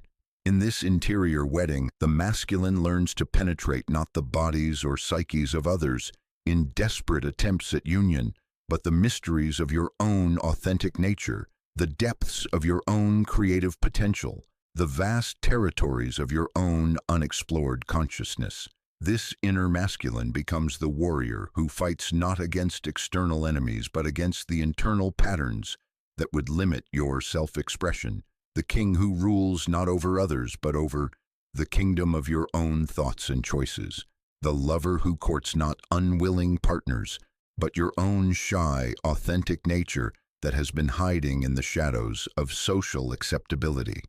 The feminine learns to receive not the projections and expectations of others who would use your receptivity for their own purposes, but the genuine offerings of your own masculine nature, the clear seeing, the honest assessment, the fierce protection, the unwavering commitment to your own truth. This inner feminine becomes the queen who reigns not through manipulation or seduction, but through the sovereign power of her own depth, the mother who nurtures not just others, but your own emerging authenticity, the lover who opens not to anyone who demands entrance, but only to what truly serves the flowering of your wholeness. The sacred marriage dissolves the terrible loneliness that comes from seeking completion through others who are themselves incomplete, who are projecting onto you their own unmet needs, who are trying to use your energy to fill their own inner emptiness. When you become both giver and receiver of love within your own being, you no longer approach relationships from emptiness but from fullness, no longer seeking someone to complete you but someone to complement the completeness you have already achieved within yourself. This transformation changes everything about how you move through the world. You no longer need to perform your worth because you know your worth. You no longer need to earn love because you are generating love. You no longer need to prove your value because you rest in the unshakable recognition of your own preciousness. You become like the sun, which does not beg the planets to acknowledge its light, but simply shines from the nuclear fire of its own being, drawing to itself whatever is ready to receive its radiance. The Hieros Gamos teaches you to be your own source of encouragement when the world tries to discourage your authenticity, your own wellspring of validation when others withhold their approval, your own sanctuary of acceptance when you are rejected for refusing to diminish yourself for others' comfort. You learn to give yourself the pep talks you used to need from others, to offer yourself the recognition you used to crave from external sources, to provide yourself with the understanding you used to desperately seek from those who could never truly comprehend the complexity of your inner world. In this sacred marriage, you discover that your need for their approval was actually a misdirected need for your own approval, that your hunger for their recognition was really a hunger to recognize yourself, that your desperate desire for their love was actually your own love calling you home to yourself. The external seeking was always a projection of the internal union that was trying to happen, the sacred marriage that was always waiting to be consummated in the bridal chamber of your own heart. The feminine within learns to trust the masculine within, knowing that he will not betray her softness, will not use her openness against her, will not demand that she perform emotions she doesn't feel or hide truths that are trying to emerge through her. The masculine within learns to honor the feminine within, knowing that her feelings are not problems to be solved, but wisdom to be received, that her rhythms are not inconveniences to be managed, but natural laws to be respected, that her needs are not burdens to be minimized, but sacred requirements for the flowering of wholeness. This interior marriage creates what Jung called the transcendent function, the bridge between conscious and unconscious, between known and unknown, between who you thought you were and who you are becoming.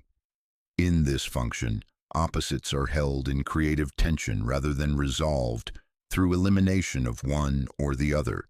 You learn to be both strong and soft, both independent and interdependent, both receptive and assertive, both mysterious and clear, both grounded and transcendent, both human and divine. The sacred marriage within generates a love so complete, so self-sustaining, so unconditionally accepting that it overflows naturally into the world, seeking not to fill emptiness but to share abundance, not to get something from others but to give the overflow of what you have already received from your own depths. This is the love that the world desperately needs, not the desperate grasping of the incomplete seeking completion, but the generous sharing of those who have found wholeness within themselves and cannot help but radiate that completeness into every interaction. In this union, you become simultaneously both student and teacher of love, both child and parent to your own growth, both patient and healer in your own transformation. You discover that the therapist you thought you needed lives within you, that the guru you thought you had to find has always been speaking through your own deepest knowing, that the salvation you thought required external intervention has always been available through the marriage of your own inner polarities. The Hieros Gamos reveals that your worth is not determined by their scales, but by cosmic law, not subject to their judgment, but established by the very fact of your existence, not dependent on their recognition, but inherent in the miracle of consciousness that looks through your eyes, breathes through your lungs, loves through your heart. You are worthy not because you have earned worthiness through performance, but because worthiness is the ground of your being, the foundational truth from which all else emerges. This sacred marriage creates an inner abundance so rich that scarcity thinking begins to dissolve. You no longer hoard approval when you receive it, because you are generating your own supply. You no longer desperately grasp at love when it's offered, because love is flowing constantly from the union within. You no longer cling to relationships that require your diminishment, because you have the most satisfying relationship of all, the one with your own integrated self. In the wedding chamber of your heart, the masculine principle speaks words of recognition to the feminine. I see you, I know you, I honor your complexity, I celebrate your mystery, I protect your tenderness, I witness your beauty, I acknowledge your worth. And the feminine principle receives these words, not as stranger receiving them from stranger, but as beloved receiving them from beloved, as one who knows she is worthy of such recognition, receiving it from one who has the authority to give it. And the feminine speaks back to the masculine, I trust you, I open to you, I receive your strength, I welcome your clarity, I appreciate your direction, I honor your purpose, I celebrate your power. And the masculine receives these words, not as one who must prove himself worthy of such trust, but as one who has already demonstrated through fierce loyalty to authenticity that he has earned the right to such confidence. This interior dialogue becomes the constant background music of your existence, not the harsh critic that used to dominate your inner landscape, but the loving conversation between the aspects of yourself that have finally learned to appreciate each other, to support each other, to generate between them the love that makes all other love possible. The sacred marriage within is complete when you no longer need anything from anyone else to feel whole, when your self-love is so complete that all other love becomes bonus rather than necessity, when you have become so full of your own recognition that others' opinions, positive or negative, cannot disturb the peace of your self-acceptance. This is not isolation, but liberation, not selfishness, but the ultimate service, not withdrawal, but the foundation from which all genuine connection becomes possible. From this interior wholeness, you can finally offer the world what it has always needed from you, not another performer desperate for approval, but a complete human being radiating the love that comes from successful inner union, sharing the overflow of a marriage so sacred that it transforms everything it touches, including the very definition of what it means to love and be loved in this mysterious, beautiful, perfectly imperfect human existence. In the sacred silence of becoming, there emerges a moment when the chrysalis can no longer contain what stirs within. The authentic self, that luminous essence that has been gestating in the darkness of our deepest knowing, begins its tentative emergence into the light of conscious awareness. This is not a return to some previous version of ourselves, not the eager child who once believed that love could be earned through performance, nor the wounded adolescent who learned to contort into shapes more palatable to others. This is something entirely new, something that has never before walked upon the earth in quite this form. The birth of authenticity is paradoxical in its nature. We emerge not by adding layers of complexity or sophistication to our persona, but by the systematic removal of everything that was never truly ours to begin with. Like Michelangelo discovering David within the marble, we chip away at the accumulated debris of others' expectations, their projections, their limitations, until what remains is the irreducible essence of who we have always been beneath the performance. This emergence happens first in whispers. Perhaps it begins with a moment when we find ourselves saying no to something that once we would have endured in silence. Perhaps it manifests as a sudden inability to laugh at jokes that diminish our spirit, or a growing discomfort with conversations that require us to abandon our truth at the door. The authentic self makes its presence known through these subtle rebellions against the tyranny of others' comfort. In Jungian terms, what we witness in this sacred birth is the self, that archetypal center of wholeness, finally claiming its rightful throne, no longer content to remain hidden behind the desperate machinations of an ego, convinced that survival depends on external approval. The self begins to assert its natural authority over the psyche. This is not the hostile takeover of one part by another, but rather the organic reconfiguration that occurs when the true king returns to claim a kingdom that was always rightfully his. The ego, having spent so many years as the anxious regent ruling in the absence of authentic authority, initially resists this transition. It has grown accustomed to the frantic energy of seeking, the familiar adrenaline of hoping and fearing in equal measure. There is a strange comfort in the known suffering of unworthiness, a predictable rhythm to the cycle of reaching out and being disappointed. The ego whispers its protests. But what if they finally see us? What if we give up too soon? What if our worth really does depend on their recognition? But the self, with its connection to the deeper currents of existence, knows better. It carries within itself the memory of our original wholeness, the blueprint of who we were before we learned to fragment ourselves in pursuit of love. The self remembers when our joy was not contingent upon applause, when our creativity flowed not toward the goal of approval, but from the simple overflow of aliveness itself. As this remembering deepens, we begin to experience moments of what can only be called self-recognition. Standing before the mirror of our own consciousness, we see not the distorted reflection that has been filtered through their eyes, but the clear image of our inherent worth. These moments come like gifts, sudden and unexpected. We might be walking in nature or engaged in creative work or simply sitting in quiet contemplation when suddenly we know, with a certainty that requires no external validation, that we are valuable beyond measure. This knowing is not arrogance. It carries with it the humility of truth. We recognize that our worth is not comparative, not something to be measured against others or proven through achievement. It simply is, in the same way that a mountain simply is magnificent or a flower simply is beautiful. There is no ego in the mountain's grandeur, no self-consciousness in the flower's bloom.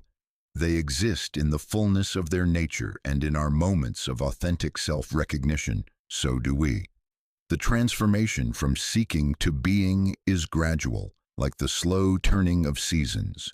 We notice that conversations which once left us drained now seem to lack the power to disturb our inner equilibrium. Their subtle dismissals, which once sent us spiraling into self-doubt, now slide past us like rain off the wings of a swan, not because we have built walls against feeling, but because we have found the center within ourselves that cannot be moved by external weather.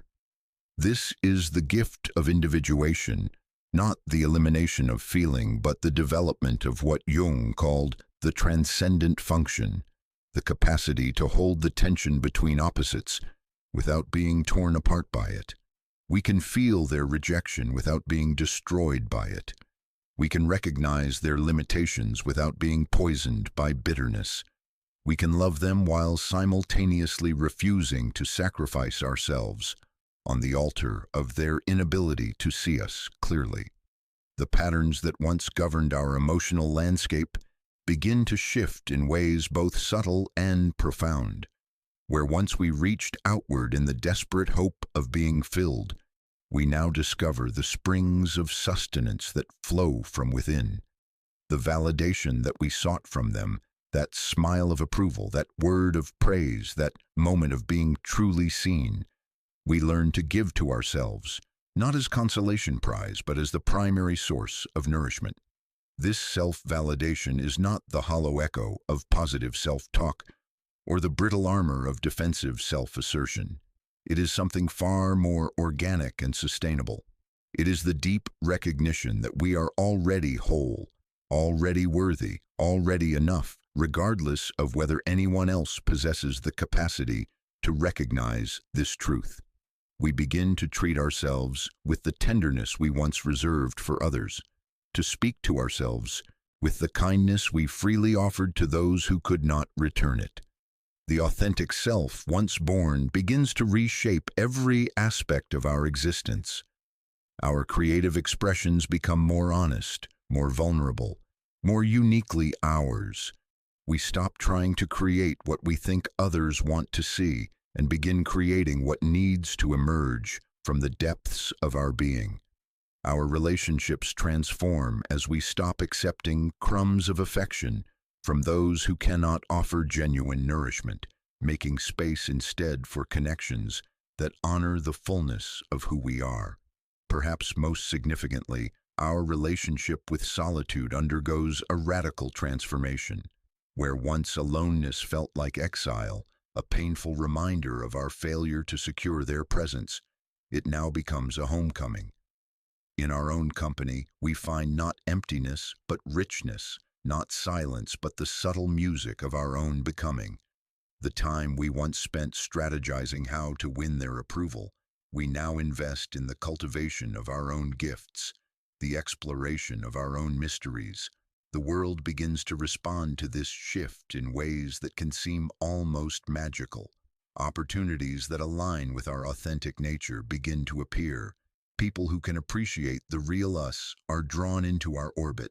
Synchronicities multiply as we align with the deeper currents of existence that flow beneath the surface drama of approval and rejection.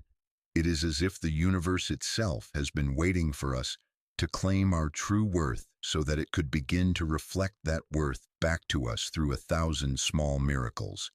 Yet this birth of authenticity is not a destination but a process, not a single moment of transformation but an ongoing practice of choosing truth over comfort, depth over surface, being over seeming. There will be moments when the old patterns reassert themselves, when their apparent indifference still triggers that ancient wound, when the ego attempts to reclaim its throne through familiar strategies of seeking and needing. But now we have something we did not have before, the lived experience of our own wholeness. We know from the inside out what it feels like to be self-sustaining, self-recognizing, complete unto ourselves. This knowing becomes our North Star, guiding us back to center whenever we find ourselves pulled into the gravitational field of their approval or disapproval. The authentic self is both vulnerable and invulnerable. Vulnerable because it no longer hides behind masks and personas. Invulnerable because its core cannot be touched by the blindness of others. It moves through the world with what the mystics call the confidence of the beloved, not because it has secured love from others, but because it has remembered its inherent belovedness, a worth that exists independent of recognition or acknowledgement. In the end, we discover that what we thought was birth was actually remembering, what we thought was becoming was actually returning. The authentic self was never absent, it was simply obscured by the accumulated sediment of seeking, the layers of adaptation and accommodation that we mistook for growth. Now, like archaeologists of our own souls, we have carefully excavated our true nature from beneath the rubble of their expectations and found it miraculously intact, waiting patiently for our return. This is the gift they gave us without knowing it. Their very inability to see us forced us to see ourselves. Their failure to recognize our worth compelled us to recognize it from within. What seemed like rejection was actually protection, shielding us from the dangerous dependency of external validation until we were strong enough to stand in the light of our own recognition. The butterfly does not emerge from the chrysalis in order to be admired by the caterpillars who cannot comprehend its transformation. It emerges because it has become what it was always meant to be, carrying within its wings the memory of darkness and the promise of flight. And so it is with us, no longer bound by their vision or limited by their capacity to see. We spread our wings in the vast sky of our own becoming, finally free to soar in the alchemical laboratory of the soul. Knows no gentle transformations. What we call release is not the passive letting go of a balloon into the sky, nor the resigned acceptance of what cannot be changed. It is the conscious transmutation of base metal into gold, the deliberate transformation of poison into medicine, the sacred work of turning our deepest wounds into our greatest wisdom. In this laboratory, their blindness becomes the very catalyst that ignites our enlightenment. To understand the alchemy of release, we must first recognize what we are truly releasing. It is not them, not their person, their presence, their potential for awakening. What we release is something far more insidious and far more precious.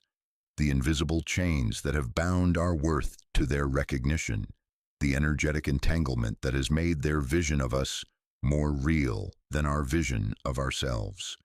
We release the gravitational pull that has kept us orbiting around their approval like a planet around a distant, indifferent sun. This release begins with a recognition that borders on the mystical. we begin to see that every moment we spent seeking their validation was a moment of our life force flowing outward, never to return. Every hope that they might finally see us was energy that could have been invested in the cultivation of our own garden. Every disappointment at their continued blindness was a small death, a diminishment of the very light we were trying to get them to notice. In the alchemical tradition, the process begins with the negredo, the blackening, the decomposition of what was. Before transformation can occur, we must fully acknowledge the darkness of our situation. We must allow ourselves to feel the full weight of how much energy we have invested in their recognition, how much of our identity we have built around the hope of their approval. This is not self-flagellation, but sacred honesty, the prerequisite for all authentic change. The pain of this recognition is not optional. We must feel the grief of wasted years, the anger at our own complicity in our diminishment, the sorrow of having made ourselves small in pursuit of their acknowledgement. But here is where the alchemy begins to work its magic. This very pain, when consciously engaged rather than avoided, becomes the prima materia, the raw material from which our transformation will emerge. Jung understood that what we resist persists, and what we embrace transforms. The energy that has been bound up in the futile pursuit of their recognition cannot simply be suppressed or ignored. It must be consciously redirected, deliberately transformed. This is active release, not passive surrender. It requires us to become conscious participants in our own liberation, rather than waiting for external circumstances to change. The first stage of this conscious transmutation involves what the alchemists called solve et coagula, dissolve and coagulate. We must dissolve our attachment to their vision of us while simultaneously coagulating or crystallizing our own inner knowing. This happens through a practice of radical self-witnessing. When we feel that familiar pang of their indifference, instead of immediately reaching outward to try to bridge the gap, we pause and turn inward with curiosity. What am I making this mean about me? We ask. What story am I telling myself about my worth based on their response or lack thereof? In this pause, in this moment of conscious witnessing, the automatic reaction begins to lose its power over us. We create space between stimulus and response, and in that space, our freedom lives. The energy that once flowed automatically toward them in the form of seeking and hoping begins to pool within us, creating a reservoir of life force that we can consciously direct. This is not withdrawal or bitterness, but reclamation, the gathering back unto ourselves of our own scattered power. We begin to recognize that every moment of their indifference is an opportunity to deepen our self-connection. Every instance of their failure to see us is an invitation to see ourselves more clearly. This process often triggers what Jung called enantiodromia, the tendency of things to turn into their opposite when pushed to an extreme. What began as devastating rejection slowly transforms into liberating redirection. Their inability to appreciate us becomes our freedom from the need for appreciation. Their failure to recognize our gifts becomes our permission to develop those gifts for their own sake rather than for external validation. The alchemy deepens as we begin to recognize the hidden gifts within our experience of being unseen. Like carbon under pressure becoming diamond, our worth has been crystallized by the very forces that seem to threaten it. We discover strengths we never knew we possessed, the strength to stand alone, the courage to value ourselves when no one else will, the wisdom to distinguish between their limitations and our worth. We begin to see that their blindness may have been a peculiar form of protection. Shielded from their gaze, we were free to develop in ways that might have been impossible under constant scrutiny.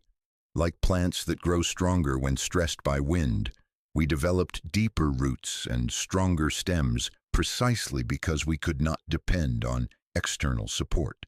What seemed like abandonment was actually the universe's way of forcing us to discover our own self-sustaining capacity. The second stage of alchemical transformation involves the albedo, the whitening, the purification. As we continue to withdraw our energy from the futile pursuit of their recognition, we begin to experience moments of pristine clarity.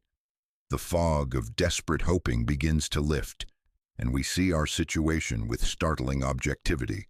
We recognize that their inability to see our worth says nothing about our worth and everything about their capacity for perception. This clarity brings with it a profound form of compassion, not the enabling compassion that excuses harmful behavior, but the spacious compassion that can hold the truth of both our pain and their limitations without needing to fix or change either. We begin to see them not as the arbiters of our worth, but as fellow travelers on the path of consciousness, each dealing with their own shadows, their own fears, their own capacity constraints. Yet this compassion does not come at the expense of our own truth.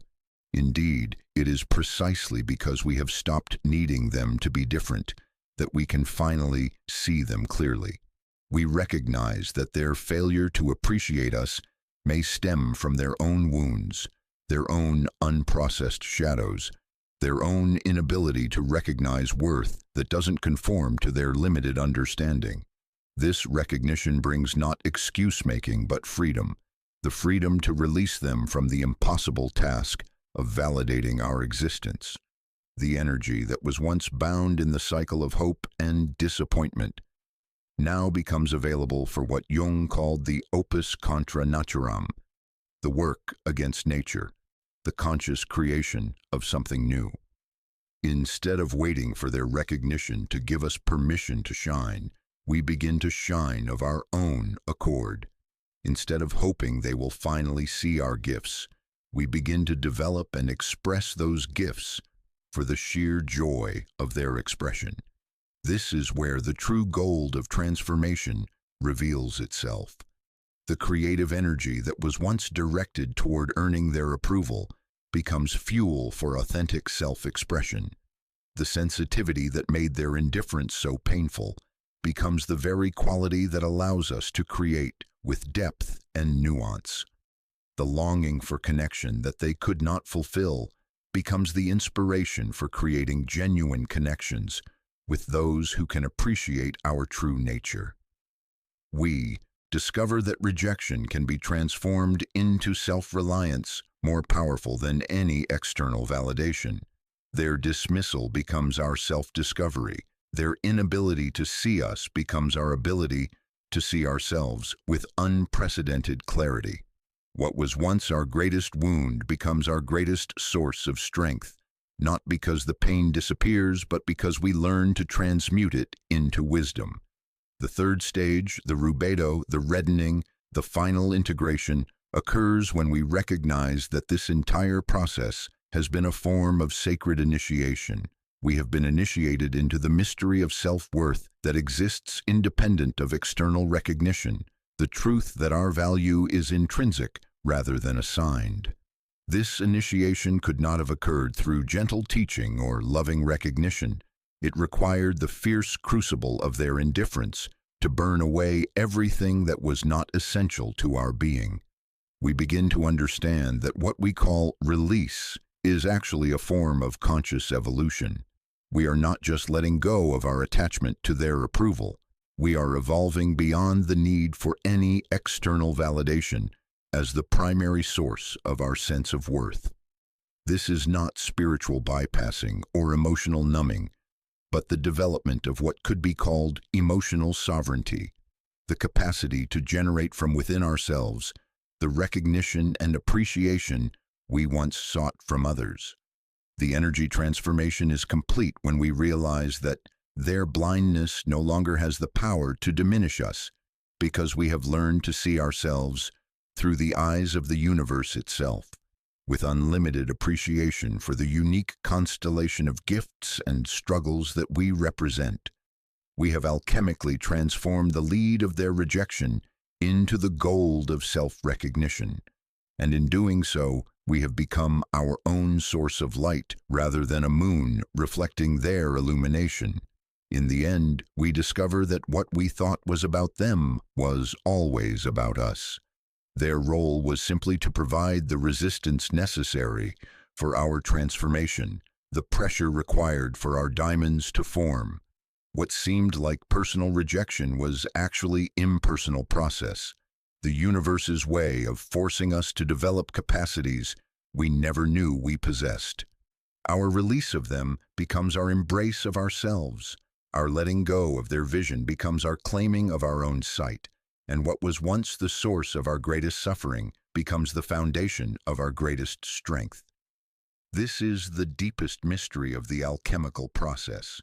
What transforms the lead into gold is not the removal of pressure but the conscious engagement with it, not the elimination of darkness but the willing descent into it, not the avoidance of pain but the sacred metabolization of it into wisdom. Their blindness becomes our sight, their limitation becomes our liberation, and their inability to recognize our gold becomes our ability to recognize it ourselves, eternally, unshakably, magnificently our own, element that was always our true home. The hero's journey does not end with the slaying of the dragon or the claiming of the treasure. It culminates in the return, that sacred moment when the transformed soul crosses back over the threshold from the underworld of initiation into the ordinary world, carrying within themselves the hard-won wisdom of their descent. Yet they do not return unchanged, nor do they return to an unchanged world. Both Voyager and Homeland are forever altered by the alchemy of separation and reunion, absence and presence, dissolution and reconstruction. We who have journeyed through the dark night of unworthiness, who have descended into the shadowlands of their rejection and emerged with our authentic selves intact, we return to the world as fundamentally different beings than those who first began this odyssey. The desperate energy that once characterized our every interaction, that subtle but pervasive vibration of need, hope, and barely contained disappointment, has been replaced by something altogether more substantial, more sustaining, more genuinely attractive. This is not the brittle confidence of the wounded who have learned to defend themselves through hardness, nor the hollow bravado of those who have substituted defiance for true strength. What we carry now is the quiet authority of the initiated, the unshakable knowing of those who have touched bottom and discovered it to be solid ground. We have learned the ultimate secret, that the foundation of our worth lies not in the shifting sands of external recognition, but in the bedrock of our inherent being. The return to wholeness is marked first by a profound shift in our energetic presence. Where once we entered rooms scanning for signs of approval or disapproval, hungry for validation or braced against rejection, we now arrive complete unto ourselves. This completeness is not selfish, it is actually the prerequisite for genuine generosity, for we can only give from our overflow rather than our emptiness. No longer needing others to fill the void within us, we are free to meet them from our fullness rather than our need. This transformation in our energetic signature creates ripples in every relationship we touch. Those who were accustomed to our seeking energy may initially feel disoriented by our newfound self-containment. Some will be relieved, recognizing unconsciously that they are no longer burdened with the impossible task of providing something they were never meant to give. Others may feel threatened by our independence, having grown comfortable with their role as the withholders of what we needed. But most significantly, we discover that their inability to see our worth has become completely irrelevant to our experience of living. Not irrelevant in the forced way of defensive indifference, but irrelevant in the natural way that yesterday's weather is irrelevant to today's plans. It simply no longer factors into the equation of our self-regard. Their blindness continues to exist. It is a fact about them, not about us. But it has no more power to disturb our inner equilibrium than a stranger's opinion of a sunset could diminish the sun itself. This irrelevance is not achieved through forgetting or forgiving in the conventional sense. We have not erased their impact or pretended their rejection never mattered. Instead, we have integrated the experience so completely that it has become raw material for wisdom rather than an active source of pain. Like a tree that grows around a scar, incorporating it into its essential structure while continuing to reach toward the light, we have made their blindness part of our story without allowing it to define our destiny. Jung spoke of individuation as a process that is never truly complete, and this proves itself in our return to wholeness. We do not emerge from our underworld journey perfectly healed, forever immune to the sting of rejection or the allure of external validation. We emerge instead as conscious participants in our own becoming, equipped with the tools and awareness necessary to recognize when we are slipping back into old patterns and the skills to redirect ourselves toward authentic self-regard. The wholeness we return to is not the unconscious wholeness of childhood, before we learned that love could be conditional and worth could be questioned. It is what Jung called the second naivete, a return to simplicity that has been earned through complexity, a return to trust that has been tested by betrayal, a return to love that has survived the journey through its absence. This wholeness carries within it the full spectrum of our experience, light and shadow integrated, wound and gift recognized as different faces of the same transformative process. In practical terms, this integration manifests as a fundamental shift in how we navigate relationships. No longer do we find ourselves constantly calculating the return on our emotional investments, measuring what we give against what we receive. We give because giving flows naturally from our fullness, and we receive with gratitude whatever genuine connection is offered, without demanding that it meet all our needs or fill all our spaces. We discover that we can love others without needing them to love us back in specific ways or at specific intensities. This is not the cold love of detachment, but the warm love of freedom. Freedom for them to be exactly who they are, with all their limitations and capacities, and freedom for us to choose our level of engagement based on what serves our highest good, rather than what feeds our hungers. The relationships that remain in our orbit after this transformation are those that can meet us in this new frequency of wholeness. Some connections deepen immeasurably as both parties are freed from the distortions of need-based dynamics. Others naturally fade as their foundation of mutual incompletion no longer serves either person's growth. New relationships emerge that are attracted not to our wounds or our roles, but to the authentic radiance of our integrated being.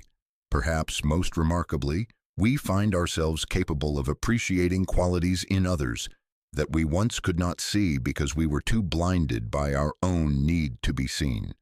Released from the consuming focus on whether others recognize our worth, we become available to recognize theirs. This creates an upward spiral of authentic appreciation that enriches every interaction, drawing out the best in others not through manipulation or strategy, but through the natural magnetism of genuine regard. Our creative expressions undergo a similar transformation. No longer created primarily to win approval or prove our worth, our art, our work, our contributions to the world emerge from a deeper source, the overflow of a soul that has learned to delight in its own existence. This shift from creating for external validation to creating from internal inspiration often results in work that is paradoxically more appreciated by others, for it carries the authenticity that only comes from self-acceptance. We begin to understand what the mystics meant when they spoke of becoming a hollow flute through which the universe could play its music. Having released the ego's need to control how we are perceived, we become available to be used by forces greater than our small self. Our gifts flow more freely because they are no longer filtered through the distorting lens of "how will this be received?" and are instead channeled directly from the source of our authentic inspiration. The return to wholeness also brings with it a profound shift in our relationship to solitude. Where once aloneness felt like evidence of our failure to secure love, it now feels like a return to the sanctuary of the self. We have learned to be such good company to ourselves that others' presence becomes a lovely addition to our contentment rather than a necessary rescue from our emptiness. In solitude, we no longer torture ourselves with rehearsals of conversations that might win their approval or analyses of interactions that seemed to confirm their rejection. Instead, we use our alone time for the cultivation of our inner garden, the development of our gifts, the deepening of our self-understanding, the simple enjoyment of our own thoughts and dreams and curiosities. This shift transforms not only how others see us, but how we see others.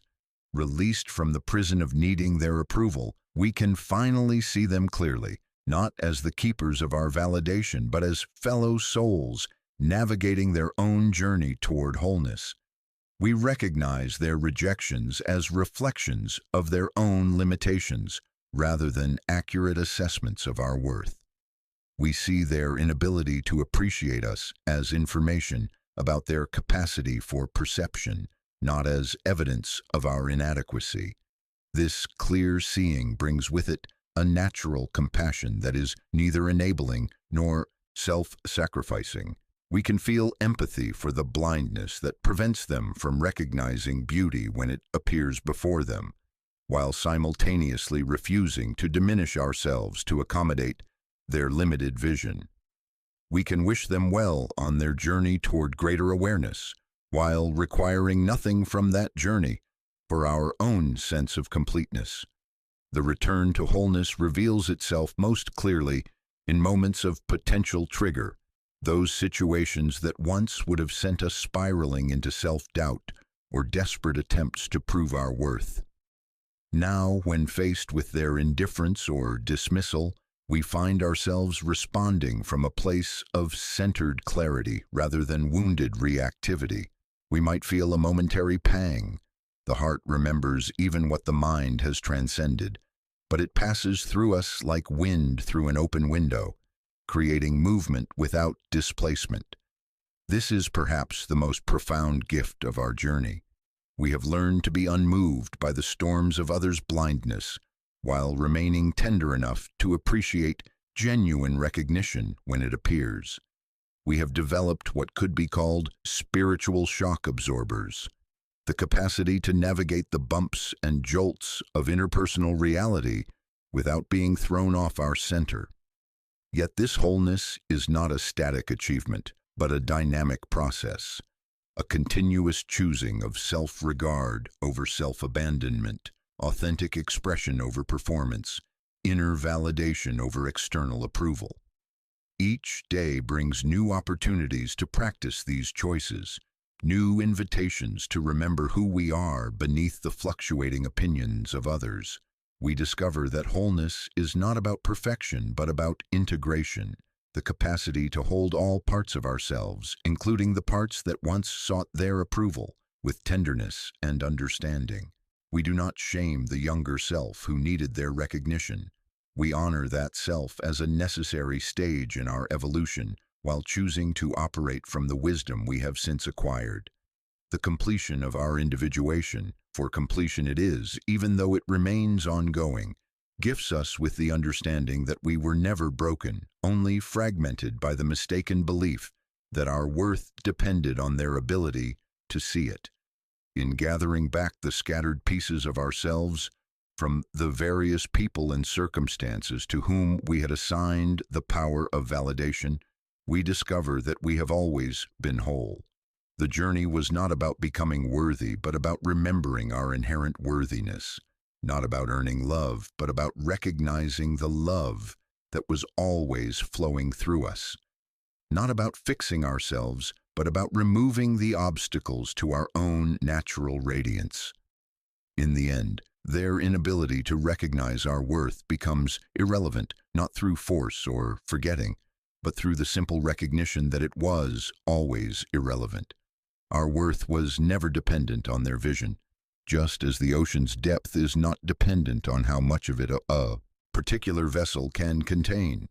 We have returned to the truth that was always true. We are complete, we are valuable, we are worthy of love, not because anyone says so, but because it is our essential nature to be so.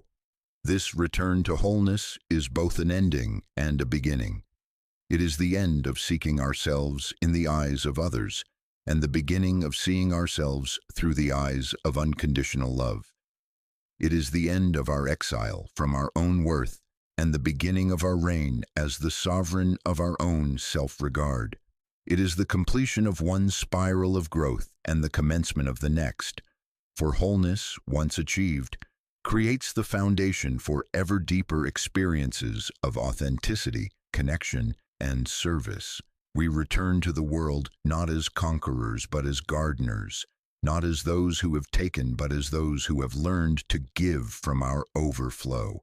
We carry within us the gift of our own completion, and in our very being, we offer others the possibility that they too might discover their inherent wholeness, their essential worth, their natural capacity to be complete unto themselves, while remaining beautifully, mysteriously, eternally open to love. I understand you want me to write a 45,000-word Jungian psychological script in a poetic, transformational style. However, I notice you've only provided the outlines for chapters 12 and 13, totaling 7,000 words, but mentioned this is for chapter 1 only, and to wait for your next input.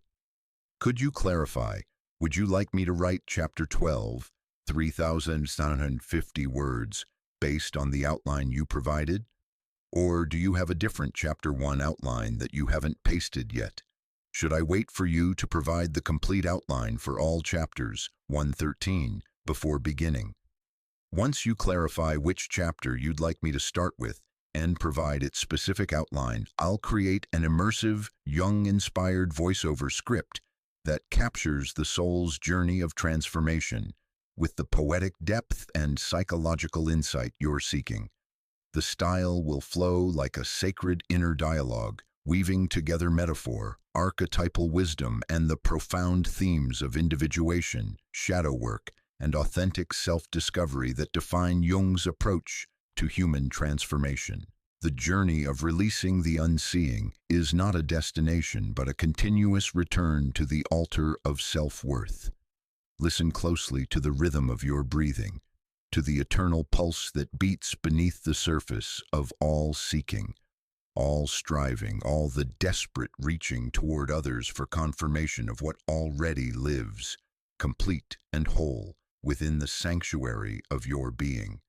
There is a sacred understanding that emerges when the soul has walked through the desert of unworthiness and emerged not bitter but baptized. It is the recognition that what we have sought in the faces of others, in their nods of approval, in their seeing eyes and affirming gestures, was never theirs to give. The treasure we believed lay buried in their perception was always resting patient and luminous in the depths of our own psyche, waiting not to be discovered by them, but to be remembered by us. Jung spoke of the self as that which is eternal, unchanging, the God image within the human psyche that exists beyond the fluctuations of ego consciousness, beyond the storms of projection and the famines of rejection. This self does not depend upon witness for its reality. It does not require audience for its performance. It simply is like the sun that burns whether or not there are eyes to see its fire, whether or not there are minds to comprehend its necessity. But to live from this understanding, this is the work of a lifetime. This is the eternal return, not to some mythical golden age of the past, but to the golden center of our own being, again and again, moment by moment, breath by breath. For we live in a world where the unconscious rules most interactions, where projections fly like arrows in all directions, where the unseeing outnumber the seeing, and where the temptation to seek our reflection in others' eyes remains as persistent as gravity. The individuated soul learns to navigate this terrain with a different compass. No longer oriented by the magnetic pull of others' opinions, it finds its true north in the steady presence of inner knowing. This is not the arrogant knowing of the inflated ego, which demands recognition and grows wrathful when denied.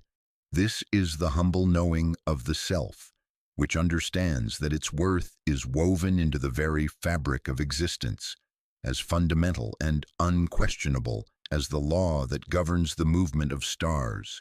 Yet this knowing must be renewed, like a covenant that requires daily commitment. Each morning we wake into a world that may or may not see us clearly. Each interaction presents the choice. Will we seek our worth in their seeing, or will we bring our worth to their unseeing? Will we diminish ourselves to fit their limited vision, or will we hold steady in the full magnitude of our being, allowing them their blindness while refusing to make it our own? This is the practice of the eternal return, not a single heroic gesture of self-acceptance, but 10,000 small choices to turn away from the false mirrors and return to the true one.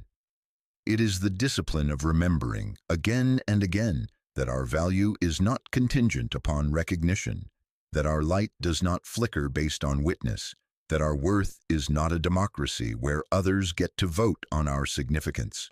The unseeing will continue to populate our world. They are not evil.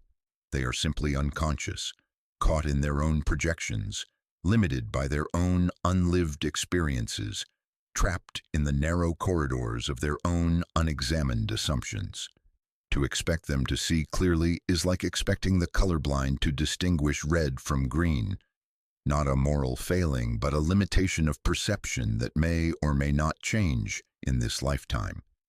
Our freedom comes not from converting the unseeing, but from no longer needing their conversion. Our peace comes not from being understood by all, but from understanding ourselves so completely that misunderstanding becomes irrelevant. Our joy comes not from universal recognition, but from the recognition that we are universally connected to the source of all worth, not through others, but through the self that bridges the personal and the transpersonal, the human and the divine. This is what Jung called the transcendent function, the capacity to hold the tension between opposites without splitting into one side or the other. We can acknowledge the pain of being unseen while not making that pain the center of our identity. We can feel the disappointment of misunderstanding while not allowing that disappointment to eclipse our self-understanding.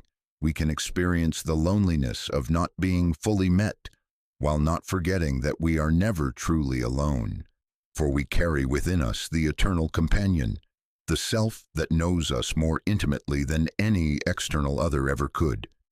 The eternal return is also a return to wonder, wonder at the mystery of our own existence, wonder at the miracle of consciousness that allows us to contemplate worth at all, wonder at the fact that in all the universe there has never been and will never be another exactly like us. This uniqueness is not a burden that demands special recognition. It is a gift that asks only to be fully lived. When we truly understand this, a profound shift occurs in how we move through the world. We stop performing our worth and start emanating it. We stop seeking validation and start offering it to ourselves first, and then naturally, authentically, to others. We become sources rather than seekers, wells rather than empty buckets, candles that light other candles without diminishing our own flame. The unseeing may still surround us, but they no longer define us. Their blindness becomes their limitation, not our invalidation. Their inability to perceive our worth becomes information about their inner landscape, not evidence of our outer inadequacy. We begin to see their unseeing as a symptom of their own disconnection from worth, their own exile from the self, their own forgetting of the fundamental value that pulses in every human heart. From this place of understanding, compassion naturally arises, not the condescending compassion of the superior for the inferior, but the recognition compassion of one who remembers their own time in the wilderness of worthlessness. We understand that the unseeing are not our enemies, but fellow travelers who have simply taken a different path, perhaps a longer path, perhaps a more circuitous path, but ultimately a path that may lead them, too, back to the recognition of their own intrinsic worth. This compassion does not mean we become doormats for their projections. It does not mean we accept abuse in the name of understanding their unconsciousness. Boundaries remain essential, perhaps more essential than ever. But now our boundaries come from self-respect rather than self-protection, from honoring our worth rather than defending our worth. The difference is subtle but profound. One stance is reactive, the other is responsive. One is fear-based, the other is love-based. The eternal return teaches us that worthiness is not a prize to be won, but a truth to be lived. It is not a destination to arrive at, but a home to dwell in. It is not a temporary state of feeling good about ourselves, but a permanent recognition of our place in the cosmic order, not above others, not below others, but as part of the magnificent tapestry of being, each thread essential, each color necessary, each pattern contributing to the whole. As we mature in this understanding, we discover that the very quality that made us seek worth in others' eyes, our deep longing for connection, for recognition, for love, becomes transformed. Instead of seeking these qualities, we become conduits for them. Instead of hunting for worth, we become gardeners of worth, cultivating it not only in ourselves, but helping others remember it in themselves. This is the true meaning of psychological development, of what Jung called individuation. It is not the creation of an isolated, self-sufficient ego that needs nothing from anyone. It is the realization of our connection to the self, which then allows us to connect more authentically with others, not from need, but from fullness, not from emptiness, but from overflow, not from the desperate hunger of the unloved, but from the generous abundance of the beloved. The beloved, this is what we discover ourselves to be in the eternal return. Beloved not because someone chose to love us, though that may happen and be beautiful when it does. Beloved because love is our ground, our source, our essence. Beloved because the universe that created us is itself an act of love, and we are expressions of that love taking form, taking consciousness, taking the magnificent risk of incarnation. In this recognition, the whole question of being seen or unseen by others begins to seem almost quaint, like a childhood concern that once felt so important but now evokes only gentle amusement. Not because others don't matter, they matter enormously. Not because connection isn't important, it is the heart of human experience, but because we no longer need others to validate our existence in order for us to fully exist. This shift in perspective creates what Jung described as a fundamental change in the structure of consciousness itself.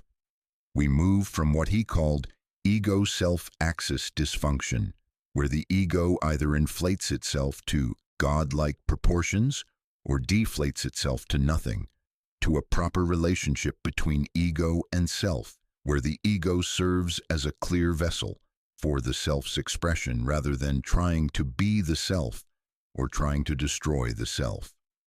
From this proper relationship emerges what we might call natural authority, not the authority that demands recognition, but the authority that simply knows, not the authority that insists on being followed, but the authority that cannot help but inspire, not the authority of the powerful, but the authority of the authentic. This is the authority that comes not from position or possession, but from being fully, completely, unapologetically ourselves. The world needs this authority. In a time when so many are lost in the funhouse mirrors of social media, seeking themselves in the reflections of strangers, desperate for likes and shares and comments that might confirm their existence, the world needs those who have found their worth in the deeper wells, who draw their sense of self from springs that never run dry, who know themselves to be valuable not because anyone said so, but because value itself courses through their veins. These are the ones who can offer genuine seeing to others, not the seeing that tells others they are valuable only if they meet certain criteria, but the seeing that recognizes the intrinsic worth that exists independent of all criteria. These are the ones who can love without condition because they have found the love that needs no condition, who can accept without judgment because they have found the acceptance that transcends all judgment. The eternal return, then, is not just about returning to our own worth, but about becoming agents of that return for others. We become bridges between the world of seekers and the world of knowers, between the kingdom of the worthless and the kingdom of the worthy, between the land of the unseen and the realm of the seen.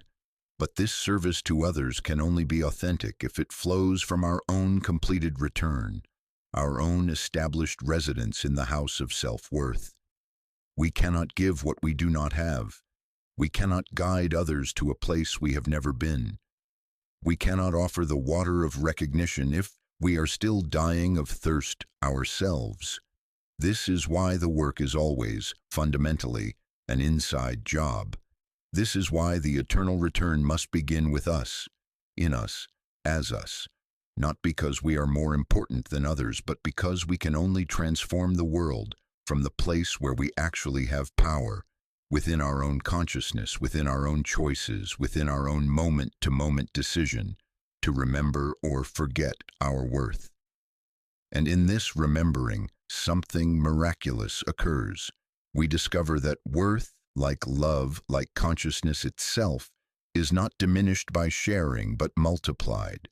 The more deeply we know our own value, the more clearly we can see the value in others. The more firmly we stand in our own worthiness, the more space we create for others to stand in theirs. The more completely we accept our own significance, the more we can celebrate the significance of everyone we meet. This is the final paradox of the journey. In seeking to be seen, we learned to see. In learning to see ourselves, we gained the capacity to see others. In finding our own worth, we discovered worth itself as a universal principle, a cosmic law as fundamental as gravity, but as gentle as breath, as reliable as sunrise, but as mysterious as dreams. The unseeing will always be with us. This is not a failing of the world, but a feature of it. Consciousness emerges gradually, understanding dawns slowly, recognition comes in its own time and its own way. Our task is not to force this process in others, but to complete it in ourselves, to become so established in our own worth that we can interact with the unseeing without being diminished by their blindness, without taking their limitations personally, without making their unconsciousness our problem to solve. From this place of completion, we can offer the greatest gift possible to the unseeing, the example of someone who knows their worth without needing external confirmation, someone who loves themselves without narcissism, someone who stands in their truth without aggression, someone who has found what everyone is looking for and carries it so naturally that others begin to remember they too might carry such a treasure. This is the true meaning of the eternal return, not a circle that brings us back to where we started, but a spiral that brings us back to the same essential truth at ever deeper levels of understanding and embodiment. Each return to self-worth is richer than the last, each recognition of our value more nuanced and complete, each homecoming to our own significance more permanent and unshakable. In the end, we discover that the journey of releasing the unseeing was never really about them at all. It was about us releasing our dependence on their seeing, our attachment to their recognition, our need for their validation. It was about us finding in ourselves what we thought they could give us, discovering in our own depths what we imagined existed only in their approval. The unseeing become our teachers not by seeing us, but by not seeing us, not by validating us, but by challenging us to validate ourselves, not by loving us, but by forcing us to find the love that needs no external source. They become unwitting servants of our individuation, unconscious midwives to our authentic birth, blind guides leading us not toward them, but toward the one who has always been there, patient and eternal, waiting for our return. And so we return, again and again, to the altar of self-worth. Not because we forget our value once truly known, it cannot be entirely forgotten, but because the world is strong in its forgetting, persistent in its projections, creative in its distractions. We return because return itself becomes a spiritual practice, a form of prayer, a way of saying yes to the truth of who we are in a world that specializes in no. We return because in returning, we remember not just our own worth, but worth itself. We remember that we live in a universe where worth is woven into the very fabric of existence, where every star burns with inherent value, where every flower blooms with intrinsic significance, where every human heart beats with irreplaceable importance. This is our inheritance, our birthright, our true nature. This is what remains when all the seeking stops, when all the needing ends, when all the grasping releases.